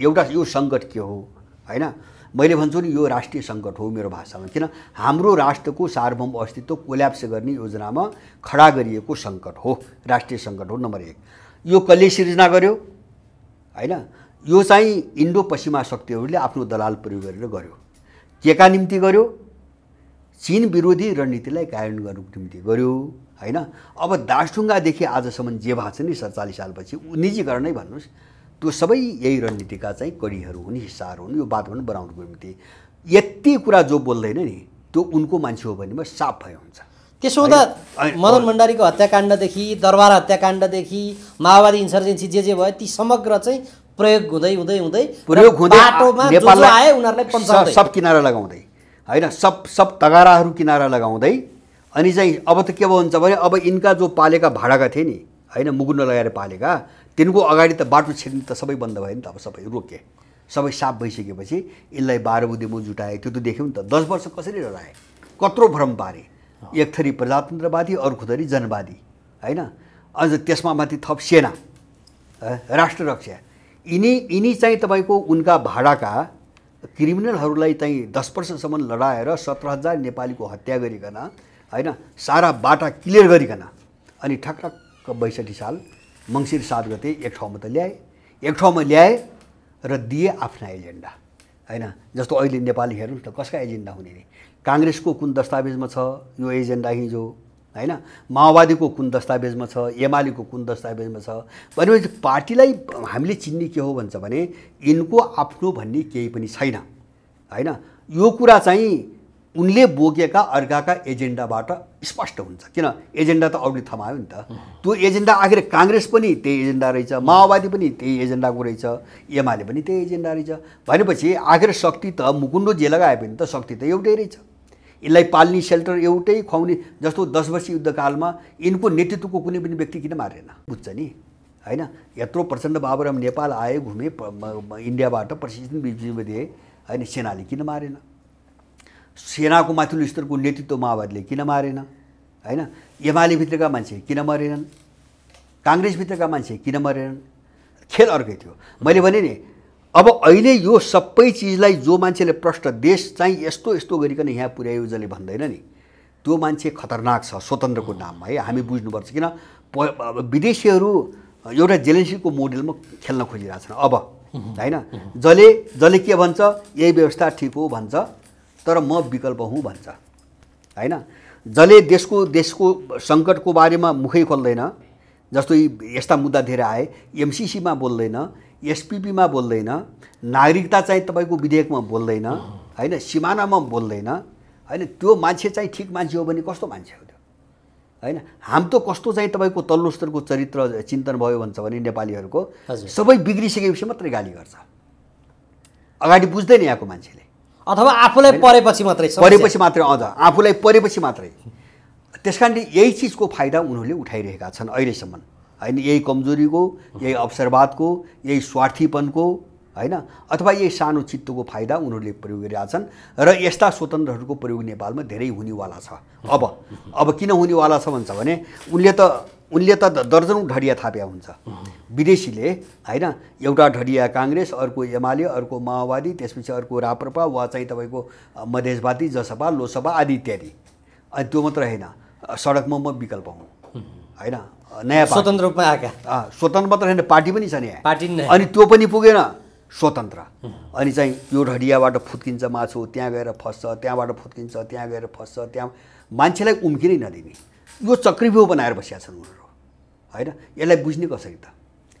जस्तो तावाबाट तातो भएपछि उफ्रेको मासु हो, कहाँ पर्छ आगामा, के मतलब त्यो, मर्ने हो। तावामा बसिराख्यो भने मर्ने हो, उफ्रेर चाहिँ तपाईँको आगोमा पऱ्यो भने मर्ने हो। माने जुन ढडियामा फस्यो भने त फस्यो नि त मान्छे त बुझ्ने कसरी त, त्यो थापेको ढडिया हो भनेर बुझ्ने कसरी हो। यो बाटोमा जबसम्म नेपाली राख्दैन नि तबसम्म यो शिकार हुन चाहिँ छोडिँदैन। जहाँ युक्रेनले आज 80 लाख युक्रेनी चाहिँ शरणार्थी भएर बस्नु पऱ्यो नि, होइन। नेपाल त त्योभन्दा डरलाग्दो छ। नेपाल त के छ भन्छ भने यो नागरिकता विधेयकले प्रत्येक वर्ष 10 लाखको दरले चाहिँ विदेशी नागरिकता दिने बाटो खोल्यो। 63 सालको जम्मा 2 महिना माघ गते जन्मको आजको नागरिकता ऐन आछ, माघ फागुन चैत 3 महिनाको बिचमा जन्मको आधारमा नागरिकता लिएका विदेशीका सन्तान यो साल 16 वर्ष पुगे, तिनको सङ्ख्या 8 लाख 3 महिनामा लिएका। अब 64 साल, 65 साल, 66 साल प्रत्येक वर्ष अब 3 महिनाको चाहिँ तपाईँको 8 लाख होइन, अरू त इन्डियामा छ, नेपालमा त देखाएकै छैन उनीहरू। अब यो यसरी प्रत्येक वर्ष बढ्दै गयो भने 10 वर्ष पनि नेपाल कहाँ गयो, 10 वर्षपछि अटोमेटिकली विदेशीको हातमा गयो। तपाईँ हामी शरणार्थी नै हुने हो, होइन। तपाईँ हामी 1/3 झर्छौँ, होइन। यहाँको मान्छे बोल्दैन। यहाँको मान्छे, मैले सर्वसाधारणका कुरा गरेको, मान्छे यति चाहिँ तल्लो स्तरमा गिरिसक्यो, मान्छे स्वार्थमा गिरिसक्यो कि यो चित्र जस्तो नागरिकताको मुद्दाले यहाँ धेरै मान्छेलाई छुँदैन, होइन। आफू शरणार्थी भइसक्यो, होइन। जस्तो चाहिँ तपाईँको विदेशीहरूको यो अत्याचारमा मान्छेलाई छुँदैन, धेरै छुँदैन, होइन। मान्छेलाई कहाँ छुन्छ हुन्छ भने ठ्याक्कै उसको स्वार्थ जोडेको कुरासँग उसलाई लागेको कुराले मात्रै उसलाई छुन्छ। हो, यही कमजोरीबाट उनीहरूले फाइदा लिइरहेका छन्। त्यस कारणले गर्दाखेरि हामीले बुझ्ने चाहिँ मेरो सबैलाई अनुरोध के हो, यो सुन्नेहरूलाई भन्छ भने हामीले जो चाहे सेलिब्रिटी आओस्, चाहे स्वतन्त्रको नाममा अब पार्टी खोलेर आओस्, जेसुकै आओस्, हजुर होइन, 2-3टा कुरा त हामी सोध्न सक्छौँ। पहिलो कुरो यो सङ्कट के हो, सङ्कट के हो। जस्तो त्यो पन्छ्याएर चाहिँ तपाईँको व्यक्ति खराब, दल खराब भनेर होइन, होइन। जस्तो हामीले देख्यौँ नि त, कमसेकम अहिले हुन त यो बुझ्दै त धेरै पटक बुझ्नु पर्थ्यो। जस्तो काठमाडौँ नगरपालिकामा चाहिँ बालन शाह त आयो नि त, यहाँको मान्छे त बौला थियो नि एकचोटि, होइन। यी सुन्दैछु मैले, टोल टोल गल्ली गल्लीमा फोहोर जस्ता तस्तै डुङ्गुर छ। यो कहिले पनि उठेकै छैन। अब यो 1 गतेबाट त रोकिदिसके होइन। यो त राजनीति हो। जस्तो यो विदेशीको राजनीति नेपाललाई अस्तव्यस्त बनाएर होइन कझै राख्ने, यो त विदेशीको राजनीति हो। न यहाँ काठमाडौँ कहिले सफा हुन्छ, न यहाँ कहिले खानेपानी चाहिँ आवश्यकता पुरा हुन्छ, न चाहिँ यो सहर कहिले व्यवस्थित हुन्छ, होइन, न यहाँका मान्छेका आवश्यकताहरू पुरा हुन्छन्, कहिल्यै पनि हुँदैन, असम्भव। त्यसो भए बालेन र हर्क साम्पाङहरू स्वतन्त्रको नाममा जो व्यक्तिहरू आए उनीहरू प्रयोग गरिएका पात्र सबै प्रयोग होइन। म सबैलाई भन्दैन। जस्तो साङपाङलाई मैले त्यो दोष दिँदैन, होइन, धरानको मेयरलाई मैले त्यो दोष दिँदैन, तर उनलाई मैले भन्न सक्ने के हो भन्छ भने उनले यो गहिरो नेपाल विरुद्ध जो गहिरो चाहिँ एउटा षड्यन्त्रबाट देश यहाँ आयो नि, यसलाई राजनीतिक रूपमा अलिक गहिरिएर बुझ्न कोसिस गरेन भने उनी केही समयपछि बिल्कुल पङ्गु बनाएर चाहिँ फ्याँकिन्छन्। अनि चाहिँ उनको पङ्गुपन, जस्तो चारैतिर त्यस्तो अवरोध त छ नि त, त्यो अवरोध चिर्न त भिजन त क्लियर हुनु पऱ्यो, बुझाइ त स्पष्ट हुनु पऱ्यो। अवरोध कहाँबाट आउँछ, कसले ल्याउँछ, होइन, मलाई अगाडि बढ्न नदिने को हुनसक्छ, यो बुझाइ भएन भने उनी एक ठाउँमा गएर फस्छन्। फस्यो र काम भएन भने त्यही भोट दिने मान्छे उनको विरुद्धमा खडा हुन्छ भोलि, नबुझेर। चक्रव्यूहबाट जोगिने हो भने, होइन, जनमतको सङ्गठित तबकालाई साथमा लिइकन भोलि त्यो प्रतिरोध गर्ने एउटा शक्ति हातमा लिइकन उनी आजैदेखि भोलि आउने कुरामा स्पष्ट भएर अगाडि बढ्नु पर्यो, न त कुनै पनि उपाय छैन, काम गर्न दिँदैनन्, होइन। जस्तो केही मन्त्रीहरू हामीले इतिहासमा देखेका छौँ, जसले अलिकति केही गर्छ कि भने चाहिँ लक्षण देख्ने बित्तिकै चाहिँ सुइगाइदिएका छन्, होइन, महिना दिन पनि बस्न दिएका छैनन्। त्यस्ता घटना पनि यहाँ भएका छन्। त्यसमा सतर्कता हो। तर मैले भने नि, त्यस्तै स्वतन्त्र भन्ने जस्तो स्वतन्त्रको एउटा लहर कहाँ आएको छ भने दलहरूप्रतिको वितृष्णाबाट आएको छ, त्यो नराम्रो होइन। जस्तो यिनी फोहोरी, यिनी घृणित मान्छेहरूलाई भोट हाल्नुभन्दा, होइन, स्वतन्त्रै उठेर चाहिँ तपाईँको एउटा राम्रो विचार लाग्न ठिक छ, स्वतन्त्र उठ्नु नराम्रो होइन। मैले भने मान्छेको यो ट्रेन्डलाई बुझिकन, होइन, दलप्रतिको घृणालाई बुझिकन र स्वतन्त्रप्रतिको मोहलाई अलिकति चाहिँ आकर्षणलाई बुझिकन बाहिरको शक्ति त्यसभित्र पसेर चाहिँ त्यही खेल खेल्न थाल्यो। अनि स्वतन्त्र भन्ने आफ्नो मान्छे उठाउन थाल्यो होला। भोलि चाहिँ यहाँ बाढी लाग्छ, यहाँ स्वतन्त्रको बाढी लाग्छ, जसलाई जिन्दगीमा देश यस्तो हुँदा जसले राजनीतिको कुरा गर्दाखेरि होइन मेरो क्षेत्र होइन भन्थ्यो। मैले धेरैको सुनेको छु, मेरो क्षेत्र होइन, म यसमा छलफल गर्न चाहन्न, होइन, म कुनै डर्टी गेम हो, डर्टी गेम हो, शब्दै थियो, डर्टी गेम हो, म राजनीतिको कुरै गर्दिनँ। तिनी मान्छे चुनाव लड्ने तयारीमा छन्, देश बनाउँछु भनेर, तर तिनी मैले भने देशका मूल समस्यामा तिनी कहिले बोल्नेवाला पनि छैनन्, बोलेका पनि छैनन्। हो, तिनी के हुनुहुन्छ भने तिनी अर्को नयाँ ढडिया हुन्, यति हो बुझ्ने। तिनी अर्को ढडिया हुन्। अब यिनीबाट उम्कने माछो कहाँ फसाउने त? फसाउनु त चाहियो नि त। हो, यो कुरा नेपालीले बुझेन भने यो फसिराख्छ, सधैँभरि फसिराख्छ, केही पनि हुँदैन। जस्तो धेरै मान्छे छन् नि यहाँ, व्यवस्था चाहिँ खराब होइन रे, अवस्था खराब हो, के भने त्यो, होइन, के भनेको? जस्तो मैले बारम्बार भन्छु, व्यक्ति त एउटा चाहिँ बाहिरबाट देखिने पात्र हो, शासनमा बस्ने व्यक्तिले काम गर्छ, राज्यको एउटा मेकानिजमभित्र बसेर काम गर्छ। अब मेकानिजमभित्र भन्दा माथि त्यसको सिस्टम छ, त्यो मेकानिजम एउटा सिस्टमले चल्छ, होइन। त्यो सिस्टमलाई गाइड गर्ने एउटा थट हुन्छ, विचारधारा हुन्छ, र त्यो विचारधारालाई निर्देशित गर्ने उसको एउटा फिलोसफी हुन्छ।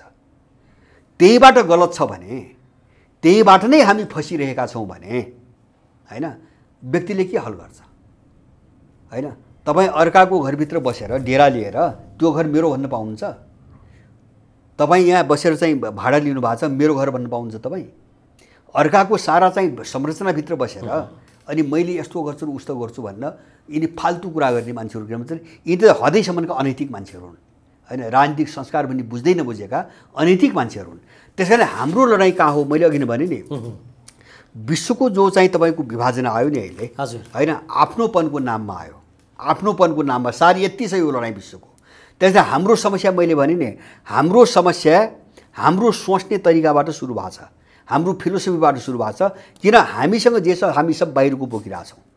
हाम्रो सोच्ने तरिका पश्चिममा, किन राज्य प्रणाली शिक्षा प्रणाली सबै त्यही गरायो।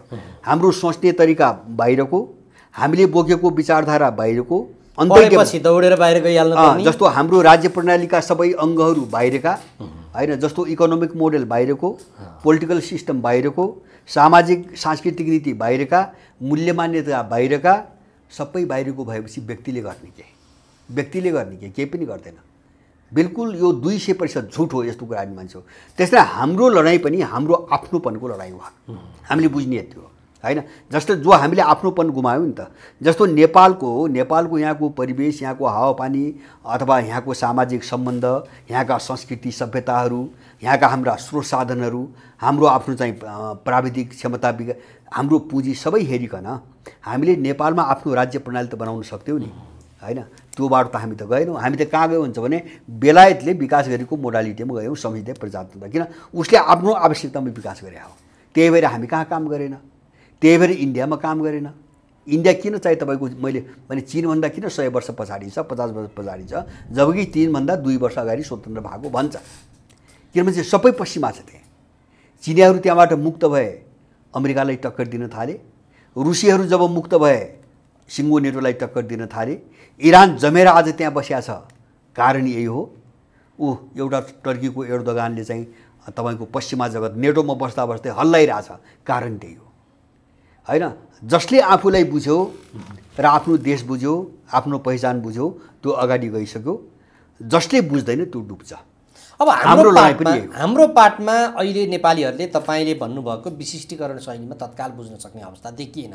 हुइयाँको पछाडि दौडिए होलान्, सेलिब्रिटीको पछाडि दौडे होलान्, स्वतन्त्र भन्ने व्यक्तिहरूको अपेक्षा देखिएर त्यतापट्टि दौडे होलान्। त्यो बुझाइ कसरी लिएर आउन सकिन्छ त? होइन, बुझाइ यस्तो हो, जस्तो एउटा चिज त के हो भन्छ भने जस्तो त्यो बुझ्ने कोसिस त गर्नु पर्यो नि पहिले। जस्तो यो बुझाइको समस्या कहाँ हुन्छ भने एउटा चाहिँ परिवेशले यस्तो समस्या ल्याएको छ, जस्तो उपभोक्तावाद भन्छ नि। मान्छेलाई कस्तो स्कुलिङ गरेर, जस्तो अहिले पनि हामीले हेरिरहेछौँ, हामीले पनि कार्यक्रम छलफल धेरै गरिरहेछौँ। गहिरो कुरामा मान्छेको रुचि छैन।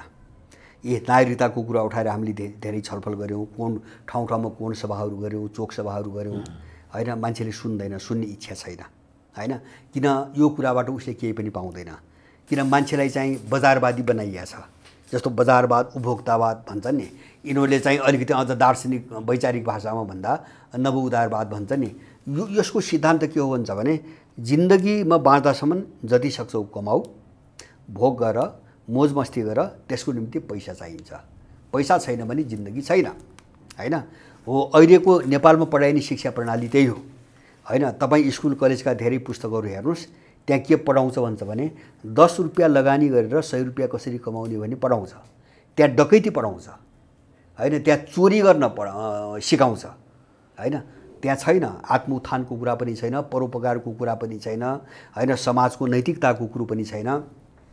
एउटा त यो चिजले माने राज्यले जे परिवेश बनायो हैन, जस्तो 47 सालपछि आउँदाखेरि अब त मान्छेलाई के पर्यो भन्छ भने मन्त्री भन्या त अलिकति केही न केही त लुट्ने ठाउँ हो, नत्र भने चाहिँ किन राजनीति। मान्छेले त के भन्छ, राजनीति किन गर्ने त नत्र। सामान्य मान्छेले पनि त्यही भन्न थाल्यो, राजनीति भनेको पैसा कमाउनुको निम्ति। त्यो मानसिकता त बनायो नि हो, त्यो मार्केटिजम भन्छ हैन, त्यो बजारवाद हो त्यो हैन। किन राजनीति पनि फाइदाको निम्ति, तपाईँको के अरे चाहिँ स्वतन्त्र उम्मेदवार भन्नुहोस् त्यही फाइदाको निम्ति। अहिले सबै लागेका पनि त्यही भएर हो, यो यही फाइदा देखेर एकदम फाइदा एकदम होइन, फाइदा सबैको फाइदा। कुनबाट के चिजलाई कसरी प्रयोग गर्दाखेरि फाइदा। त्यस कारणले एउटा त यो परिवेश जो बनाइयो नि हैन बजारवादको, यसले मान्छेलाई ध्वस्तै बनाएको छ। र मान्छेले केही पनि कुरो गर्दाखेरि मलाई के आउँछ भनी सोच्छ। जस्तो कार्यक्रममा दाइ जस्तो यहाँका किन उनले त्यो सिकाए, जस्तो एनजिओ पसे, प्रत्येक पटक बैठकमा जाँदाखेरि भत्ता दिएर, खाममा चिठी दिएर 100 रुपियाँ 200 रुपियाँ दिएपछि मान्छे दङ्ग पर्यो। नेपालमा पहिलो पटक बैठकमा गए पनि पैसा पाइँदो रहेछ हैन। अनि त्यो बिगार्दै आज पार्टीमा के देखिन्छ, मान्छे ल्याउँदाखेरि 1000 रुपियाँ दिन भन्ने मान्छे हान्न, त्यही मान्छे माओवादी पनि त्यही हुन्छ, काङ्ग्रेस पनि त्यही हुन्छ, एमाले पनि त्यही हुन्छ, मधेसवादी पनि त्यही हुन्छ।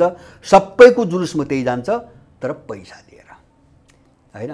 खाने त्यसपछि चाहिँ 1000 रुपियाँ आउने, बस चाहिँ फ्री छ होइन, त्यो मान्छे राम्रो काममा जाँदैन, किन त्यो डुबिसक्यो, बिग्रिसक्यो। उनले त्यसरी बिगार्थे एउटा परिवेश, होइन, परिवेशले बिगारे। अर्को के हो भन्छ भने हाम्रो सामाजिक स्तर जुन छ नि पछौटे, यसको यहाँभित्रको चेतना स्तरले पनि हामी अलिकति माथिको 2-4 दिन पछाडिको र गहिरो कुरो हामी बुझ्दैनौँ। यो हाम्रो सामाजिक स्ट्रक्चरको समस्या हो, पछौटे समाज हो। त्यस कारणले गर्दाखेरि मानिसको चेतना स्तर कमजोर छ। तर यति हुँदाहुँदै पनि जस्तो छलफल र बहस त केही त भएको छ नि त, जस्तो तपाईँ हामी गरिरहेछौँ हजुर, होइन। यति सुन्ने मान्छेले त कोसिस त गर्न सक्छ नि, त्यो बाटोमा पनि कम मान्छे छ, एकदम कम मान्छे छ। भनेपछि त्यस्तो मान्छे के हुन्छ भन्छ भने एउटा प्राकृतिकै नियम के हो भन्छ भने कतिपय मान्छेहरू नितान्त अर्काको फाइदाको निम्ति बाँच्दिएका हुन्छन्, यो रोक्न सकिँदैन। प्रयोगकै निम्ति मात्रै बाँचेका हुन्छन्, तपाईँ कतिपय त्यसरी बचाइन्छ पनि होला। तर अब कतिपय व्यक्तिहरू पहिला आफू त बाँच्नु पर्यो नि त, अनि त्यस पछाडि यो अघि हामीले तमाम छलफल गरेका एजेन्डामा जानु पर्ला। त्यो बाँच्ने प्रयोजनको लागि नै उसलाई चाहिँ प्रयोग हुनपर्ने अवस्था छ भने त्यो कसरी मुक्त हुन्छ? त्यो भ्रम त्यही हो। जस्तो भ्रम के हो भन्छ भने एउटा भ्रम के हो भन्छ भने हो त्यो समस्या छ, नबुझ्ने मान्छेलाई त्यो समस्या छ, समस्या हो पनि, होइन। मसँग पनि धेरैले भन्छन् अब साँझ बिहानको त केही त समस्या पहिले टार्नु पऱ्यो, केही त गर्नु पऱ्यो, जागिर होला, कारोबार होला, अथवा चाहिँ यिनकै पछि लागेर चाहिँ त्यस्तै धन्दा होला, केही न केही त गर्नु पऱ्यो भन्छ मसँग। हो त्यो समस्या हो एक्ज्याक्टली। तर उसले के बुझ्दैन भन्छ भने आज व्यक्तिगत रूपमा ऊ समस्याग्रस्त छ, त्यस्तै अर्को व्यक्ति पनि छ। व्यक्ति समग्र समाजको एउटा सानो अंश हो। त देशै भत्किएको भने त ऊ त रहन्न नि त। जस्तो युक्रेनमा पनि त दुखी मान्छेहरू, गरिब मान्छे त हुँदा हुन् नि केही त। तर युक्रेन त्यो भएपछि कहाँ 80 लाख मान्छे शरणार्थी हुनु पर्यो। माने सम्पूर्ण चिज भत्किँदा, देश भत्किँदा, समाज भत्किँदा कोही पनि व्यक्ति बाँकी रहन्न। कमसेकम त्यो रह्यो भने व्यक्ति चाहिँ व्यक्तिगत रूपमा केही समय कठिनाइ बेहोर्ने हो। त देश बन्यो भने त ऊ त बन्छ नि त, ऊ त्यो बुझिरहेको छैन, होइन। जस्तो अपराधीका पछि लाग्छ नि दलका, उसले के बुझिरहेको छैन भन्छ भने मेरो कारणले देश बिग्रिरहेछ, समाज बिग्रिरहेछ, यो सबै डुब्यो भने सँगसँगै म पनि जान्छु भन्ने बुझिरहेको छैन। जस्तो यिनकै पछि लाग्दा, होइन, एमाले, काङ्ग्रेस पार्टी, बहुदल, प्रजातन्त्र भन्ने पछि लाग्दा आज नेपालीहरूले आफ्ना 80 लाख सन्तानलाई बाहिर पठाइरहेका छन्। यो कुरो किन बुझ्दैन मान्छेले, होइन। देश बनेको भए त त्यो मान्छे त बाहिर हुनु नथ्यो नि त, यही त सम्पन्न भएर बस्थ्यो। त्यस कारणले हामीले समग्र चिज बनाउने हो, होइन, मै बन्नु होइन, होइन। हामी सबै बन्यौँ भने त्यसको एउटा हिस्सामा त म पनि बनेँ के। हाम्रो चेतनाले त्यही बुझिरहेको छैन, होइन। मान्छेले स्वार्थले के बुझ्न दिएको छैन भने सबै बन्ने भनेको, सबै भनेको समाज र देश बन्ने भनेको म पनि अटोमेटिकली बन्ने हो, र देश समाज भत्किने भनेको म पनि सिद्धिने हो। म त जस्तो देशको जग्गै रहेन भने त म कहाँ रहन्छु त। अब त्यसको लागि पनि त वातावरण चाहिएला। अब त्यो परिस्थिति त्यो सिर्जना गर्नु पर्ला। पालित, पोषित, परिचालितहरूबाट त्यो परिस्थिति अटोमेटिकली सिर्जना हुन्न, उनीहरूकै पक्षमा त्यो परिस्थिति सिर्जना हुन्छ। अनि त्यसमा कसरी चाहिँ नि सुझाव पुर्याउन सक्छन् त? होइन, यो सबैले सोच्ने हो। जस्तो प्रयास नभएको भने, जस्तो मै प्रयास गरिरहेको छु, वर्षौँदेखि प्रयास गरिरहेको छु, छलफल गरिरहेको छु, बहस गरिरहेको छु। त्यो मात्र होइन, हजारौँ म जस्तै मान्छेहरू मसँग जोडिएका पनि छन्, बुझ्दै पनि आएका छन्। त अब यो सुन्ने बाहिरको जो हाम्रो सम्पर्कमा छैन त्यसले पनि त बुझ्नु पऱ्यो नि त। जस्तो म यस्ता अपराधीका पछि लाग्नु हुँदो रहेछ, जस्तो भोलि मेरो छोरो पनि विदेशी जानुपर्छ, नाति पनि विदेशी जानुपर्छ, विदेश गएर के हुने, त्यहाँ गएर चाहिँ केही श्रम बेच्ने हो र मुस्किलले गुजारा चल्ने हो। प्रत्येक महिना चाहिँ तपाईँको कति 1500 को दरले लास आइरहेछ नेपालमा। प्रत्येक महिना 1500 को दरले विदेशबाट लास आइरहेछ, होइन। हामी त्यस्तो चाहिँ स्वीकार गरेर बसिरहेछौँ। तर हामीलाई त्यो ठाउँमा पुर्याउने अपराधीहरूप्रति हाम्रो आक्रोशै पैदा हुन्न भने हामी अहिले पनि अचेत अवस्थामै छौँ, हामी अहिले पनि चाहिँ कि निद्राकै अवस्थामा छौँ। त्यसमा हाम्रो अपेक्षाले काम गरेको छ, त्यहाँ हाम्रो स्वार्थले ओइ अब चाहिँ गर्लान् भन्ने अपेक्षा। स्वार्थ होइन, यो अवसरवाद कस्तो हुन्छ भन्छ भने मैले यसलाई हामीले जस्तो ऐतिहासिक रूपमा सामाजिक सबै कोणबाट हेर्नुपर्छ। जस्तो एउटा कोणबाट हेरेर यस्तो चिज बुझिँदैन। जस्तो सामाजिक कोणबाट मैले भने हाम्रो समाज पछौटे छ, यहाँको चेतना स्तर कमजोर छ, त्यस कारणले हामीले धेरै पछिका कुरा, गहिरा कुरा हामी बुझ्दैनौँ। पहिलो समस्या समाजको कारणले। दोस्रो चाहिँ राज्यले त्यस्तो परिवेश बनाएको छ, मैले जसलाई बजारवाद भने, होइन। मान्छे एकदम चाहिँ तपाईँको किन भन्छ भने अहिले त मान्छेलाई जस्तो राजनीतिकमा पनि त्यस्तै बनाइदियो। जस्तो बजारवाद भने के हो भन्छ भने अर्को राजनीति क्षेत्रमा तपाईँ सुन्नुहुन्छ नि अहिले के अरे चाहिँ नेपालमा तपाईँ पार्टी हेर्नुहोस्, संस्था हेर्नुहोस्, व्यक्ति हेर्नुहोस्, समूह हेर्नुहोस्, कसैले पनि मेरो कर्तव्य यो हो भन्दैन। सबैका मुखमा तपाईँको अधिकारको कुरा सुन्नुहुन्छ, व्यक्तिगत तहमा समेत त्यो बनाइएको छ। त्यो विदेशीले बनाएको हो। किन बनाएको हुन्छ भने जस्तो नेपालमा भएको प्रत्येक मान्छेलाई अधिकार मात्रै चाहिएको हो भने अब मानुस 3 करोड नेपाली छन्। एकछिन मानुस, यिनको तथ्याङ्क हेर्दा अब 3 करोड मोटामोटी नेपाली छन्। अब नेपालमा कसैले कसैप्रतिको कर्तव्य महसुस नगर्ने, होइन, मैले तपाईँप्रति मेरो जवाबदेही जिम्मेदारी के हो समाजमा बसेका नाताले त्यो पनि अब म मान्दैन, होइन। जस्तो परिवारभित्र परिवारको सदस्यको नाताले समाजको सदस्यका नाताले तपाईँको ड्युटी के हो त्यो पनि तपाईँ मान्नुहुन्न। सबैलाई अधिकार चाहियो भने अब 3 करोड मान्छे कसैले कसैलाई नपार्ने समानान्तर केन्द्र बन्ने भए, बजारवाद भने हो, त्यहाँबाट फाटो आइरहेछ। कर्तव्य मर्यो, मारिदिए, नैतिकता मर्यो, जवाबदेहिता मर्यो। किन राज्यले पनि त्यही गर्यो नि। यी जत्रो विरोध भए पनि अपराधीले टेर्दैनन् नि, होइन। कर्तव्य भनिसक्यो, च्युत भए। अब एउटा चाहिँ राज्य प्रणालीले कस्तो वातावरण भने कर्तव्यबाट मान्छेलाई वञ्चित गरिदियो, च्युत गराइदियो।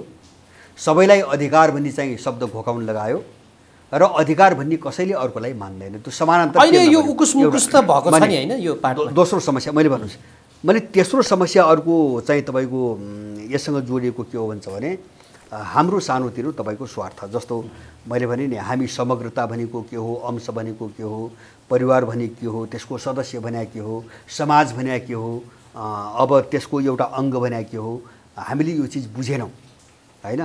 अब हामीले यो चिज बुझेनौँ र हामी चाहिँ आफ्नो सबै चिजबाट हामी वञ्चित हुँदै गयौँ। त्यस कारणले गर्दाखेरि हामीले यो बुझ्ने दिशातिर प्रयास गर्ने कि नगर्ने समस्या यहाँ छ क्या। समस्या यहाँ छ। जस्तो अहिले मान्छे किन यस्तो छ, किन चाहिँ तपाईँको मेसोमा आउँदैन, ठाउँमा आउँदैन भन्दाखेरि त्यो चाहिँ कसैलाई गाली गरेर मान्छे मात्रै बाटोमा लाग्ने होइन। जस्तो ऐतिहासिक रूपमा मैले भन्दै थिएँ, ऐतिहासिक रूपमा अर्को एउटा हाम्रो समस्या के भन्छ भने यस्तो चिजले काम गरिरहेको हुन्छ धेरै मनोविज्ञानमा। जो नेपाल पुनर्एकीकरणको अभियान चल्यो भीमसेन थापाको पालासम्म, त्यसपछिको नेपालीको जिन्दगी के हो भन्छ भने खान नपाएर भोकै पनि नेपाली मरेको छैन, होइन। आकाशमुनि सुतेर जिन्दगी बिताएको पनि छैन, केही फाटोफाटो सुकुम्बासी समस्या बाहेक। हजुर। किन नेपाल त्यस्तो सम्पन्न देश हो, धनी प्राकृतिक रूपमा, स्रोत साधन हामीसँग सबै चिजले धनी हौँ। त्यस कारणले नेपालले जीवनमा त्यो विकराल जो समस्या हुन्छ नि अनिकालको, अथवा चाहिँ तपाईँको त्यस्तो त्यो भोग्नु परेन। त्यस कारणले नेपाली धेरै चाहिँ अवसरवादी भएर गएको छैन। निर्माणमा नेपालीहरूले लगानी गर्नु परेको छैन। जस्तो राणाहरूको शासनको उदय भएपछि यहाँको मान्छेको चाहिँ योगदान देश निर्माणमा केही पनि देखिँदैन, होइन। सत्तामा बस्ने पनि मोज मस्ती गर्यो, विभिन्न हत्याकाण्ड गर्यो, सत्ता कब्जा गर्यो, मोज मस्ती गर्यो, विदेशीको चाकरी गरेर सत्तामा टिक्यो। अनि नेपाली पनि अब त्यो संस्कारले मान्छेलाई के सिकाइदियो त भन्छ भने उही आफ्नो चाहिँ स्वार्थ गर, खाऊ, कमाऊ, सुकाए। त्यस कारणले देशभक्ति के हो, देश बनाउने भने के हो, समाज बनाउने भने के हो, मैले अघि नै भने नि अधिकार के हो, कर्तव्य के हो, होइन, अथवा चाहिँ तपाईँको नैतिकता के हो, बजारवाद के हो, अथवा मूल्य भने के हो, यो सबै चिज मर्यो। यो सबै चिज मर्दाखेरि अहिलेको मान्छे धेरै चिसो पाउँछौँ हामी, होइन, उदासीन पाउँछौँ। जस्तो देशका मामिलामा, राष्ट्रका मामिलामा, समाजका मामिलामा। आजभोलि मैले केही वर्ष अगाडि एउटा रिपोर्ट पढाएको थिएँ, नेपालको चाहिँ पारिवारिक रिसर्च भएको थियो। नेपालमा वैदेशिक रोजगारपछि र यिनको चाहिँ पश्चिमाहरूको चाहिँ तपाईँको परिवारभित्र पश्चिमा नीति लागू गर्दा र वैदेशिक रोजगारीले नेपालको जो पारिवारिक संरचना चाहिँ लोग्ने र स्वास्नी विशेष गरिकन त्यसमा चाहिँ 94% परिवार संरचना चाहिँ तपाईँको अविश्वास छ। यसको मतलब के हुन्छ भने स्वास्नीको अर्को कुनै लोग्ने मान्छे छ, लोग्ने मान्छेको कुनै अर्को चाहिँ महिला छ। अहिले भएका विभत्स घटनाहरू पनि त्यसरी देखिन्छ हो। यहाँ त पुर्यायो नि त विदेशीले हो। यो बजारवादको टार्गेट हो। किन उनले हाम्रो संरचनालाई यसरी किल गरे, मारे।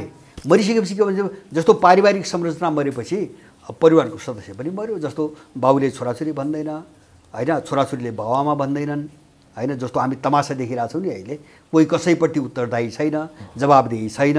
अनि हुँदा के गर्यो, पैसाको निम्ति चाहिँ तपाईँको छोराले चाहिँ के अपहरणमा परेको नाटक गर्छ र बाउसँग पैसा असुल्छ। यो सबै कहाँबाट आइरहेछ हो। हामीले जे ल्यायौँ नि यो छाडापन, पश्चिमाहरूको छाडापन त्यसैले शिकार बनायो। त्यस कारणले गर्दाखेरि यति सबै दुष्परिणामहरू हामीले देखिसकेपछि कमसेकम एउटा मान्छेले के सोच्नुपर्ने हो भन्छ भने यस्तो के कारणले भयो भन्ने एउटा प्रश्न त उठ्नु पर्यो दिमागमा। प्रश्न मात्रै मेरो दिमागमा उठ्यो भने त त्यसको उत्तर के हो म त घोत्लिन्छु नि। तर यहाँको मान्छे त प्रश्नै पनि नगर्ने स्थितिमा छ। प्रश्न पनि भोगिरहेछ, अनुभव गरिरहेछ, कसैलाई गाली पनि गरिरहेछ, तर उसले के सोध्न सक्दैन भन्छ भने यस्तो किन भइरहेको छ, कारण के भन्ने उसले सोध्दै सक्दैन। त्यो अहिले उकुसमुकुस जुन देखियो नि राजनीतिप्रतिको वितृष्णाको उकुसमुकुस, त्यो त्यसैको एउटा घोतक होइन र? हो त्यही हो। त्यही भएर मान्छे के छ भन्छ, अहिलेको मान्छेको विशेषता के हो भन्छ भने जस्तो मान्छे पहिलो कुरो मान्छे अलगावमा छ। एक नम्बर हामी किन मान्छे अलगावमा छ भनेको के हुन्छ भने अलगमा पारियो ठुलो डिजाइनमा भएको छ। मान्छे अलग थलग छ सबैतिरबाट, जस्तो परिवारबाट अलग, समाजबाट अलग, र 80 लाख नेपालीहरू देशैबाट अलग। पहिलो एउटा अहिलेको मान्छेको समस्या अलगाव। अब अलगावले के लाग्छ भन्छ भने तपाईँलाई बिरानो बनाउँछ, एक्लो बनाउँछ। एक्लो बनाएपछि फ्रस्ट्रेसन पैदा हुन्छ, मान्छेमा निराशा जाग्छ। दोस्रो चरण होइन, यो आक्रमण हो क्या मैले भन्न खोजेको। पहिले उनीहरू मान्छेलाई अलगावमा पार्छन्, अनि दोस्रो चरणमा निराशामा लैजान्छन्, तेस्रो चरणमा उसको दिमागमा भ्याकुम खडा गर्छन्। अब त्यसपछि तपाईँ यति निराश हुनुहुन्छ, यति निराश बन्नुहुन्छ, मान्छे के भन्न थाल्दाखेरि केही पनि हुन्न, सब बेकार हो। अहिले जस्तो कतिपय अहिले धेरै मान्छेको सुन्नुहुन्छ तपाईँ, राजनीति भने यस्तै हो, राजनीति भने यस्तै होइन। हामीले जे देख्यौँ त्यो राजनीति यस्तै हो। नत्र राजनीतिको शाब्दिक अर्थ राज्य चलाउने नीति, नराम्रो होइन राजनीति। तर विदेशीले हामीले आत्मसात गरेको विदेशी राजनीति होइन, विदेशी शक्तिले परिचालन गरेका मान्छेको कारणले हामीले राजनीति भने यस्तै हो भन्नेमा पुग्यो हामी। त्यो निराशा हो। अब दिमागमा भ्याकुम, शून्यता खडा भयो, रिक्तता खडा भयो, अनि त्यो मान्छेको दिमाग खाली गरिकन अब यो गलत तत्त्वले त्यहाँ आफ्नो दूषित विचार भर्छ र त्यो मान्छेलाई बमको रूपमा प्रयोग गर्छ। हो, अब डरलाग्दो अवस्था त्यो हो नेपालको होइन। मान्छे त्यहाँ पुर्याउँदैछन्, एउटा चरम फ्रस्ट्रेसनमा त पुर्याए, निराशामा पुर्याए, अविश्वासमा पुर्याए होइन। अब त्यो गरेर त्यस्तो गरेर पुर्याए। अब उनीहरूको सबै दिमाग चाहिँ तपाईँको खाली गर्दैछन्। अब कसैप्रति पनि विश्वास छैन। मान्छे बिल्कुल पागल जस्तो हुन्छ, विक्षिप्त हुन्छ। र मान्छे कहाँ जान्छ भन्छ भने अमेरिकामा ड्याम गोली हान्छ नि एउटा बौला जस्तो, त्यो विक्षिप्तता हो, मानसिक विक्षिप्तता। जिन्दगी जस्तो भोगिरहेछ नि उसले होइन। पैसा त छ, त्यसले सुविधा त दियो, तर सुख त दिएन। पैसाले सुविधा दिन्छ, सुख दिँदैन, सन्तुष्टि दिँदैन। त्यसको निम्ति अरू चाहिँ आचार विचारहरू हुन्छन्, नैतिकता हुन्छन्, मूल्य हुन्छन्, मान्यता हुन्छन्, सम्बन्ध हुन्छ, आत्मीयता हुन्छ। आनन्द दिने त्यसले हो होइन। त्यो त छैन पश्चिमा जगतमा, पैसा मात्रै छ। अनि चाहिँ विक्षिप्त भयो र मान्छे ड्याम गोली हान्छ, सडकमा हान्छ, स्कुलमा हान्छ, मान्छे मारेको मारिन्छ। त्यो ठाउँमा पुर्याएर अनि यहाँको मान्छेलाई आफू खुसी, अब पैसाले नै किन्ने हो। मान्छेको दिमाग खाली भएपछि केही पनि नभएपछि अब उसको हातमा पैसा थपाइदिन्छ, अनि त्यसपछि उसले जसरी प्रयोग गर्न जान्छ र त्यो डिजाइनमा यहाँको मान्छेलाई लगिरहेछ। समस्या त्यहाँबाट आइरहेछ। त्यसमा अहिले नयाँ खुलेकाहरू होइन, नयाँ आएकाहरू, त्यसभित्र तपाईँहरू स्वयं पनि हुनुहुन्छ, तिनले कतिको भूमिका खेल्लान् कि यो चाहिँ यस्तो हुँदैछ भनेर प्रभावकारी बनाउने दिशामा चाहिँ? होइन, हामीले त वर्षौँदेखि त्यही गरिरहेछौँ। किन हाम्रो चाहिँ लडाइँ नै के हो भन्छ भने मैले त 5 वर्ष पुनर्जागरण अभियान पनि चलाएँ। पार्टी बनाएको त 1 वर्ष पनि भएको छैन, अब पुग्दैछ। मेरो चाहिँ पहिलेदेखि 8-10 वर्षदेखि के भन्छ भने नेपालको मूल समस्या पुनर्जागरणको समस्या हो। मैले भन्दैछु पुनर्जागरणमा हामी चाहिँ बेहोस भइसकेका छौँ होइन, हामी मुर्दा जस्तो भइसकेका छौँ। किन हामीले जो आफ्नो सबै गुमायौँ नि, हामी चाहिँ विदेशीकरण पराईकरण भइसकेका छौँ। हाम्रो समस्या त्यहाँ छ। त्यसकारणले हामी फेरि जागौँ, पुनर्जागृत हौँ। हामीले आफ्नो जे गुमायौँ हामी त्यो फर्काउँ होइन। त्यो फर्काउँ भने के त भन्दाखेरि हिजोको कुनै व्यवस्था भने होइन, कतिपय तल्लो स्तरका मान्छेहरूले त्यही बुझ्छन्। जस्तो हाम्रो चिन्तन गर्ने सोच्ने तरिका फर्काउँ होइन। त हामी जुन जमिनमा टेकेका छौँ त्यहाँबाट सोचौँ, त्यहाँबाट विचार गर्न सुरु गरौँ। हामीले आफ्नो विचार फर्काउँ होइन। जस्तो आइडियोलोजी भने के हुन्छ भने हाम्रो देश हेरिकन आइडियोलोजी विकास गर्नु पर्यो होइन। त्यो युरोपमा बनेको आइडियोलोजीले हामी कहाँ काम गर्दैन भन्ने कुरो त हामी त यत्रो वर्ष त हेऱ्यौँ नि। हामीले आफ्ना मूल्यहरू चाहिँ फर्काउँ होइन। जस्तो तपाईँ हामी बिचमा त्यत्रो चाहिँ आत्मीयता, सम्मान होइन, सदाचार, शिष्टाचार सारा थियो। मेरै बाल्यकालमा होइन थुप्रा यस्तै चिज भोगे। जस्तो गर्मीको टाइममा 5-7 महिना हामी कहिले पनि घरभित्र सुतेनौँ आँगनमा। तर हामीले कहिले भोगा त खुलै हुन्थ्यो, भोगा खुलै हुन्थ्यो, सिङ्गो गाउँ आँगनमा सुत्थ्यो, तर कसैको मनमा डर आउँदैन थियो। आज तपाईँ 10वटा चुक्कु लगाएर पनि निदाउन सक्नुहुन्न। यसरी परिवर्तन भयो परिस्थिति हैन। बाटोघाटोमा हिँड्ने मान्छेहरूलाई मैले हैन सिकाउनुहुन्थ्यो, बाहरूले आमाहरूले सिकाउनुहुन्थ्यो। बाटोमा कोही हिँड्न लाग्छ, राति परिरहेको छ भने हामी दौड्दै गएर कहाँ जाने हो सोध्थ्यौँ। टाढा भन्यो भने आउनुहोस्, रात परिगयो हैन, अँध्यारो छ, गाह्रो हुन्छ, बस्नुहोस्, बिहान जानुहोला हैन। बटुवाहरूलाई त्यसरी माया गरेर बोलाइन्थ्यो, त्यो भावना थियो। अब कहाँ गयो त्यो सबै आज? भनेपछि हाम्रो मूल्य मर्यो, हाम्रा तिनी चाहिँ सम्बन्धहरू सबै मरे र हाम्रो जीवन पद्धति मर्यो हैन। त्यो मारियो भनौँ न, मारियो भनौँ। हाम्रो अर्काको देखासिखी गर्दा मारियो। जस्तो हाम्रो अहिले वेशभूषा पनि मर्यो, हाम्रो खानपान पनि मर्यो। जस्तो तपाईँ हामी घरै पछि रोगी किन भयौँ आज हैन? हामी चाहिँ उनको खानामा गयौँ अथवा बजारको खानामा गयौँ, ड्राई फुडमा गयौँ, जङ्क फुडमा गयौँ, प्याकेट फुडमा गयौँ। हामीले प्राकृतिक खाना बन्द गऱ्यौँ। हाम्रो मकै भटमास, मोही, गुन्द्रुक सबै वरिपरि जे लगाउँथ्यो नि हैन, मरमसाला आदि इत्यादि जो खान्थ्यौँ नि, त्यो सबै छुट्दाखेरि शरीरमा त हामी जे खान्छौँ त्यहाँ त केही पनि छैन। अनि प्रत्येक मान्छे रोगी भयो। हामीले भाषा मार्यौँ, भाषाले हामी बिचको परिवारमा सम्बन्ध बिगाड्थ्यौँ। किन आमा भन्ने भाषाको अर्थ र मम्मी भन्ने भाषाको अर्थ एउटै हुँदैन, आकाश पाताल छ, उल्टो छ हैन। त्यसले बाबुआमाप्रति अनास्था पैदा गर्यो, बाबुआमाको छोराछोरीप्रति अनास्था पैदा भयो। हामीले हाम्रो भाषा पनि मर्यो। मैले भने नि सबै चिज हाम्रो गयो। जाँदाखेरि के भयो हुन्छ भने हामी अनुहारमा नेपाली भयौँ, बाँकी सबै दिमागदेखि हामी विदेशी भयौँ। हो, यो चिजलाई तपाईँ जबसम्म चाहिँ ठाउँमा ल्याउनुहुन्न नि तबसम्म त्यो दुष्ट खेल्ने चाहिँ तपाईँको जग यथावत रहन्छ। ल सबै नेपाली चाहिँ यो ठाउँमा जाओस्, यो तत्त्व यो अपराधी कहाँ खेल्छ, कसलाई प्रयोग गरी खेल्छ, त्यसपछि त्यो मामिलामा त्यो जे हाम्रो थियो हिजो, त्यो के राजा महाराजाहरूले जसरी अब शासन सत्ता गरे पनि उनीहरूले त्यसमा चाहिँ कायम राख्न सकेका थिए? होइन, राजा महाराजाको कुरो होइन, एउटा युगमा थियो, त्यो राजाहरूले पनि गरे। कतै राजा नभएका ठाउँमा पनि त गरे, त्यो राजाहरूले नै गरेको होइन। जस्तो गणतन्त्र भएका विश्वका अरू देशमा पनि त गरे होइन। नेपालमा राजाहरू थिए, गरे। कमसेकम त्यो पञ्चायत कालसम्म त त्यो सबै त थियो, मैले आफै भोगेको छु होइन। भनेपछि यो कहाँबाट सिद्धियो भन्छ भने 47 सालपछि जब बहुदलको नाममा जो नाटक भयो नि, योजनाबद्ध रूपमा सबै क्षेत्रमा हमला सुरु भयो। यसको पहिलो स्रोत त शासनलाई हो। मैले किन यो जो प्रजातन्त्रको खोलमा जो चिज आयो नि, यो प्रजातन्त्र भन्ने यो चिजले, यो मोडेलले त्यस सँगसँगै बाहिरको विचार समेत ल्यायो। जस्तो हामीले कहाँ बुझ्नुपर्ने कुरा के हो भन्छ भने अहिलेको संसदीय प्रजातन्त्र भनेको युरोपको बेलायत भन्ने देशमा हैन, त्यहाँ राजा र दलहरूको सङ्घर्ष भइरहेको बेला हैन, सत्तामा उनीहरूका बिचको पावर सेयरको समस्यालाई कसरी मिलाउने भनेर उनका बिचमा गरिएको सम्झौता हो हैन। हामीले त्यति पनि बुझेनौँ। उनको आवश्यकतामा गरिएको राजनीतिक सम्झौतालाई यहाँ उनले चाहिँ लादिदिए, दलाल प्रयोग गरी लादिदिए। त्यसले हामी कहाँ के काम गर्छ? जबकि हाम्रो देशै फरक छ, सभ्यतै फरक छ, मूल्य मान्यता फरक छ, परिवेश फरक छ, हाम्रो सामाजिक सम्बन्ध फरक छ, हाम्रो आवश्यकता पनि फरक छ। यो समग्र सुधारमा मैले ठ्याक्कै रोकेँ हजुरलाई, समग्र सुधारमा चाहिँ अब यो राष्ट्रिय अन्तर्राष्ट्रिय परिस्थिति जसरी बन्दैछ त्यो परिस्थिति र हाम्रो आफ्नै भित्रको उकुसमुकुसले र श्रीलङ्काको बाटो जे भनौँ आर्थिक लगायतका कारणले पनि त्यो परिवर्तन लिएर आउला तपाईँले परिकल्पना गरेको जस्तो कुराहरूमा अब होइन, अवश्यम्भावी छ होइन। यसको त विकल्पै छैन। मैले अघि नै भने नि, जस्तो यो ग्लोबल लडाइँ, विश्वको यो लडाइँ के हो हामी त्यति बुझौँ।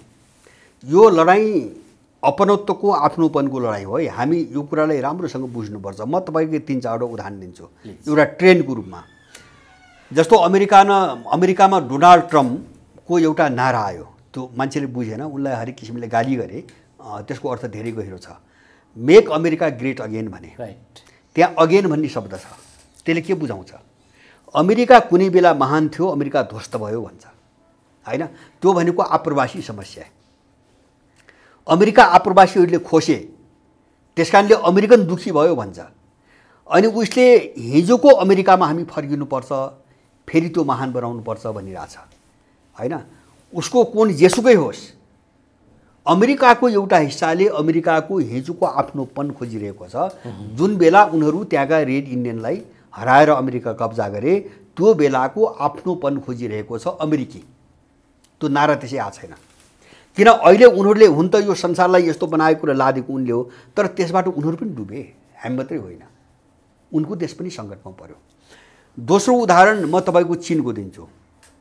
चीनमा अहिले संसारभरि चीनले सबैभन्दा बढी खर्च गरेर स्थापित गरेको एउटै संस्था हो कन्फ्युसियस इन्स्टिच्युट। अमेरिकामा मात्रै 1.5 लाख चाहिँ इन्स्टिच्युट छन् अमेरिकामा मात्रै। त्यो इन्स्टिच्युट मार्फत चाहिँ चीनले कन्फ्युसियसको सबै चाहिँ चिज सिकाउँछ। किन कन्फ्युसियस भनेको चिनिया सभ्यताको मियो हो हैन। जो चिनिया सभ्यता भन्छौँ नि त्यसको मियो नै त्यसको जरो नै कन्फ्युसियसको विचार हो। त्यसैले कन्फ्युसियसलाई छोड्दा चीनलाई कसरी पनि चिनेन। शक्ति त भयो, पैसा पनि भयो, तर उसको थाई पहिचान त भएन, कसैले गनेन टेरेन। त्यसकारणले संसारमा आफ्नो चाहिँ तपाईँको पहिचान स्थापित प्रभुत्व स्थापित गर्नुको निम्ति कन्फ्युसियसलाई नचिनाइ नहुने स्थिति आयो हैन। अहिले चीनको सबभन्दा ठुलो लगानी त्यसैमा छ। तपाईँ टर्कीको हेर्नुहोस्, एर्दोगानको नेटोमा बसिया छन् एर्दोगान, युको सदस्य छन्, तर उनीसँग लडाइँ छ। सबै जुड्या छन् कोसँग? चीन र रुससँग व्यवहारमा। र उनको मुखबाट बारम्बार अटोमन शासनकालको बारम्बार उस्मानिया भन्छन् उनीहरू किन 1900 पहिलो विश्वयुद्धभन्दा अगाडिसम्म टर्कीको ठुलो साम्राज्य थियो, इस्लाम साम्राज्य थियो, जसलाई अटोमन साम्राज्य भन्थे हैन। त्यो चाहिँ जस्तो अहिले पश्चिम एसिया टर्कीदेखि युरोपसम्म फैलिएको थियो। अब हामी त्यो विरासतमा फर्किनुपर्छ भनिरहेका छन्, अथवा त्यो गौरव हामीले फर्काउनुपर्छ। भूगोल त नफर्केला, तर टर्कीको विश्वव्यापी रूपमा एउटा क्रेज थियो नि त्यो बेला उस्मानिया अटोमन साम्राज्यको बेला।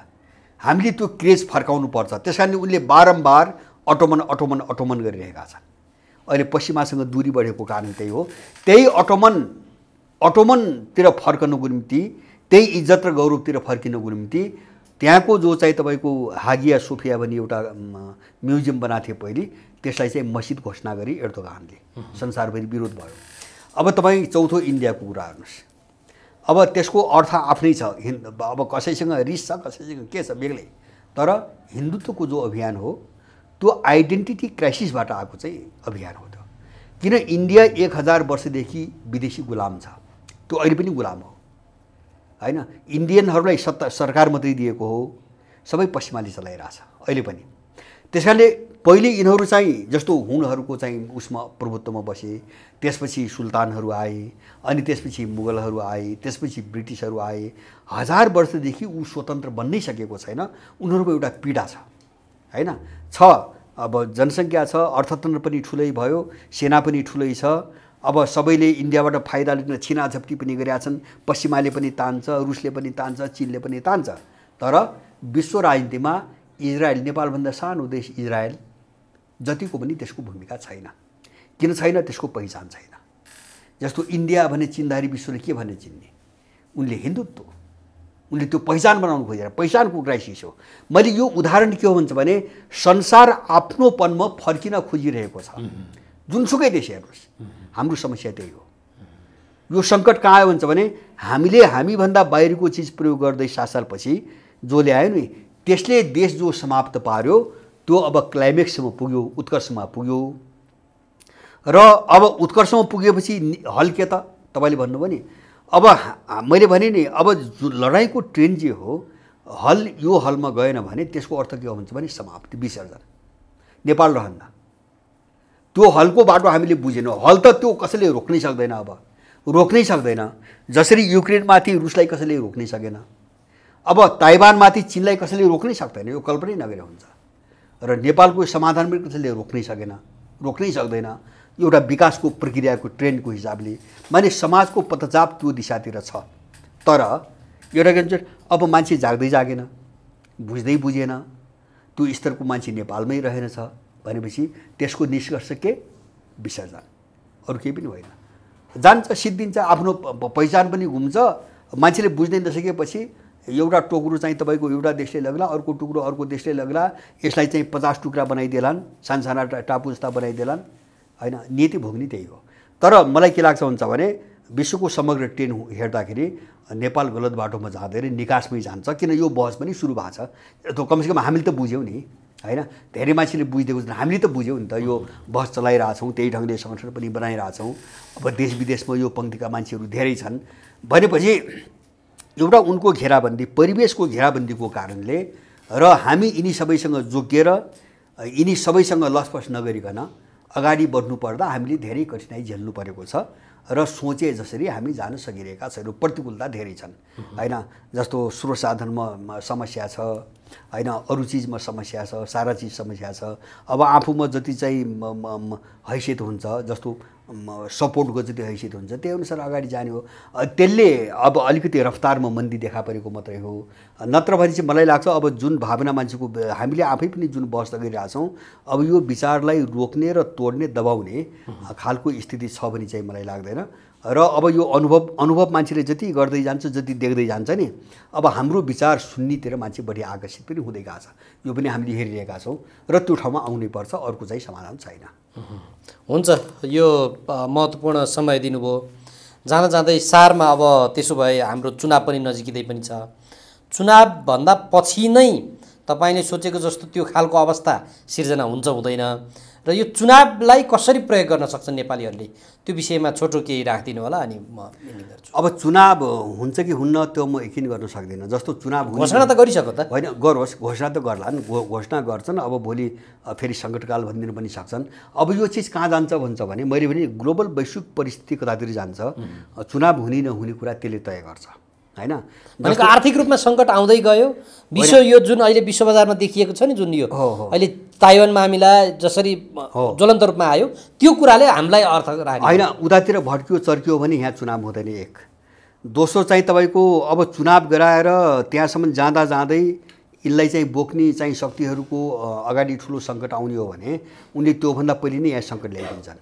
जस्तो श्रीलङ्का बनाउने एक, अब कुनै घटना घटाएर सङ्कटकाल लगाउने दुई, त्यसको निम्ति उनले पूर्वाधार बनाएका छन् धेरै पहिलेदेखि। किन 2018देखि अमेरिकन र इन्डियनहरूले नेपाल चाहिँ आइएसआई र मुजाहिदिन जस्ता चाहिँ आतङ्कवादी सङ्गठनहरूको हब हो, नेपालमा छिपेर बसेका छन् भन्ने उनले लगातार वर्षमा रिपोर्ट चाहिँ जारी गरिरहेछन्। त्यो भने त त्यस्ता खालको शक्ति उनी त पालेर बस्यान् हैन, त्यसलाई उनले भोलि प्रयोग गर्ने हो। अब त्यही प्रयोग गरेर उनले सङ्कटकाल लगाइदिनु पनि सक्छन् हैन, अथवा चाहिँ यहाँभित्र यिनी बिचमा लडाइँ गराएर भाँडभैलो अराजकता फैलाएर चुनाव धकेलिदिन पनि सक्छन्। मैले भन्न खोजेको चुनाव हुन पनि सक्छ, नहुन पनि सक्छ, केही समय हेर्नुपर्छ।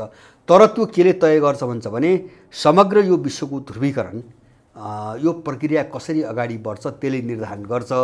पश्चिमा शक्तिहरूलाई समस्या आयो, अगाडि अवरोध खडा भयो भने चुनाव चाहिँ हुँदैन। उनले अर्को कोणबाट नेपाललाई प्रयोग गर्न खोज्छन्, किन उनलाई तुरुन्तै नेपालभित्र पसिहाल्नु परेको छ हैन। जस्तो एकछिन भोलि अन्तिम स्थिति छ, ताइवान घेराबन्दी अन्तिम चाहिँ म्याद भयो चिनको घोषित।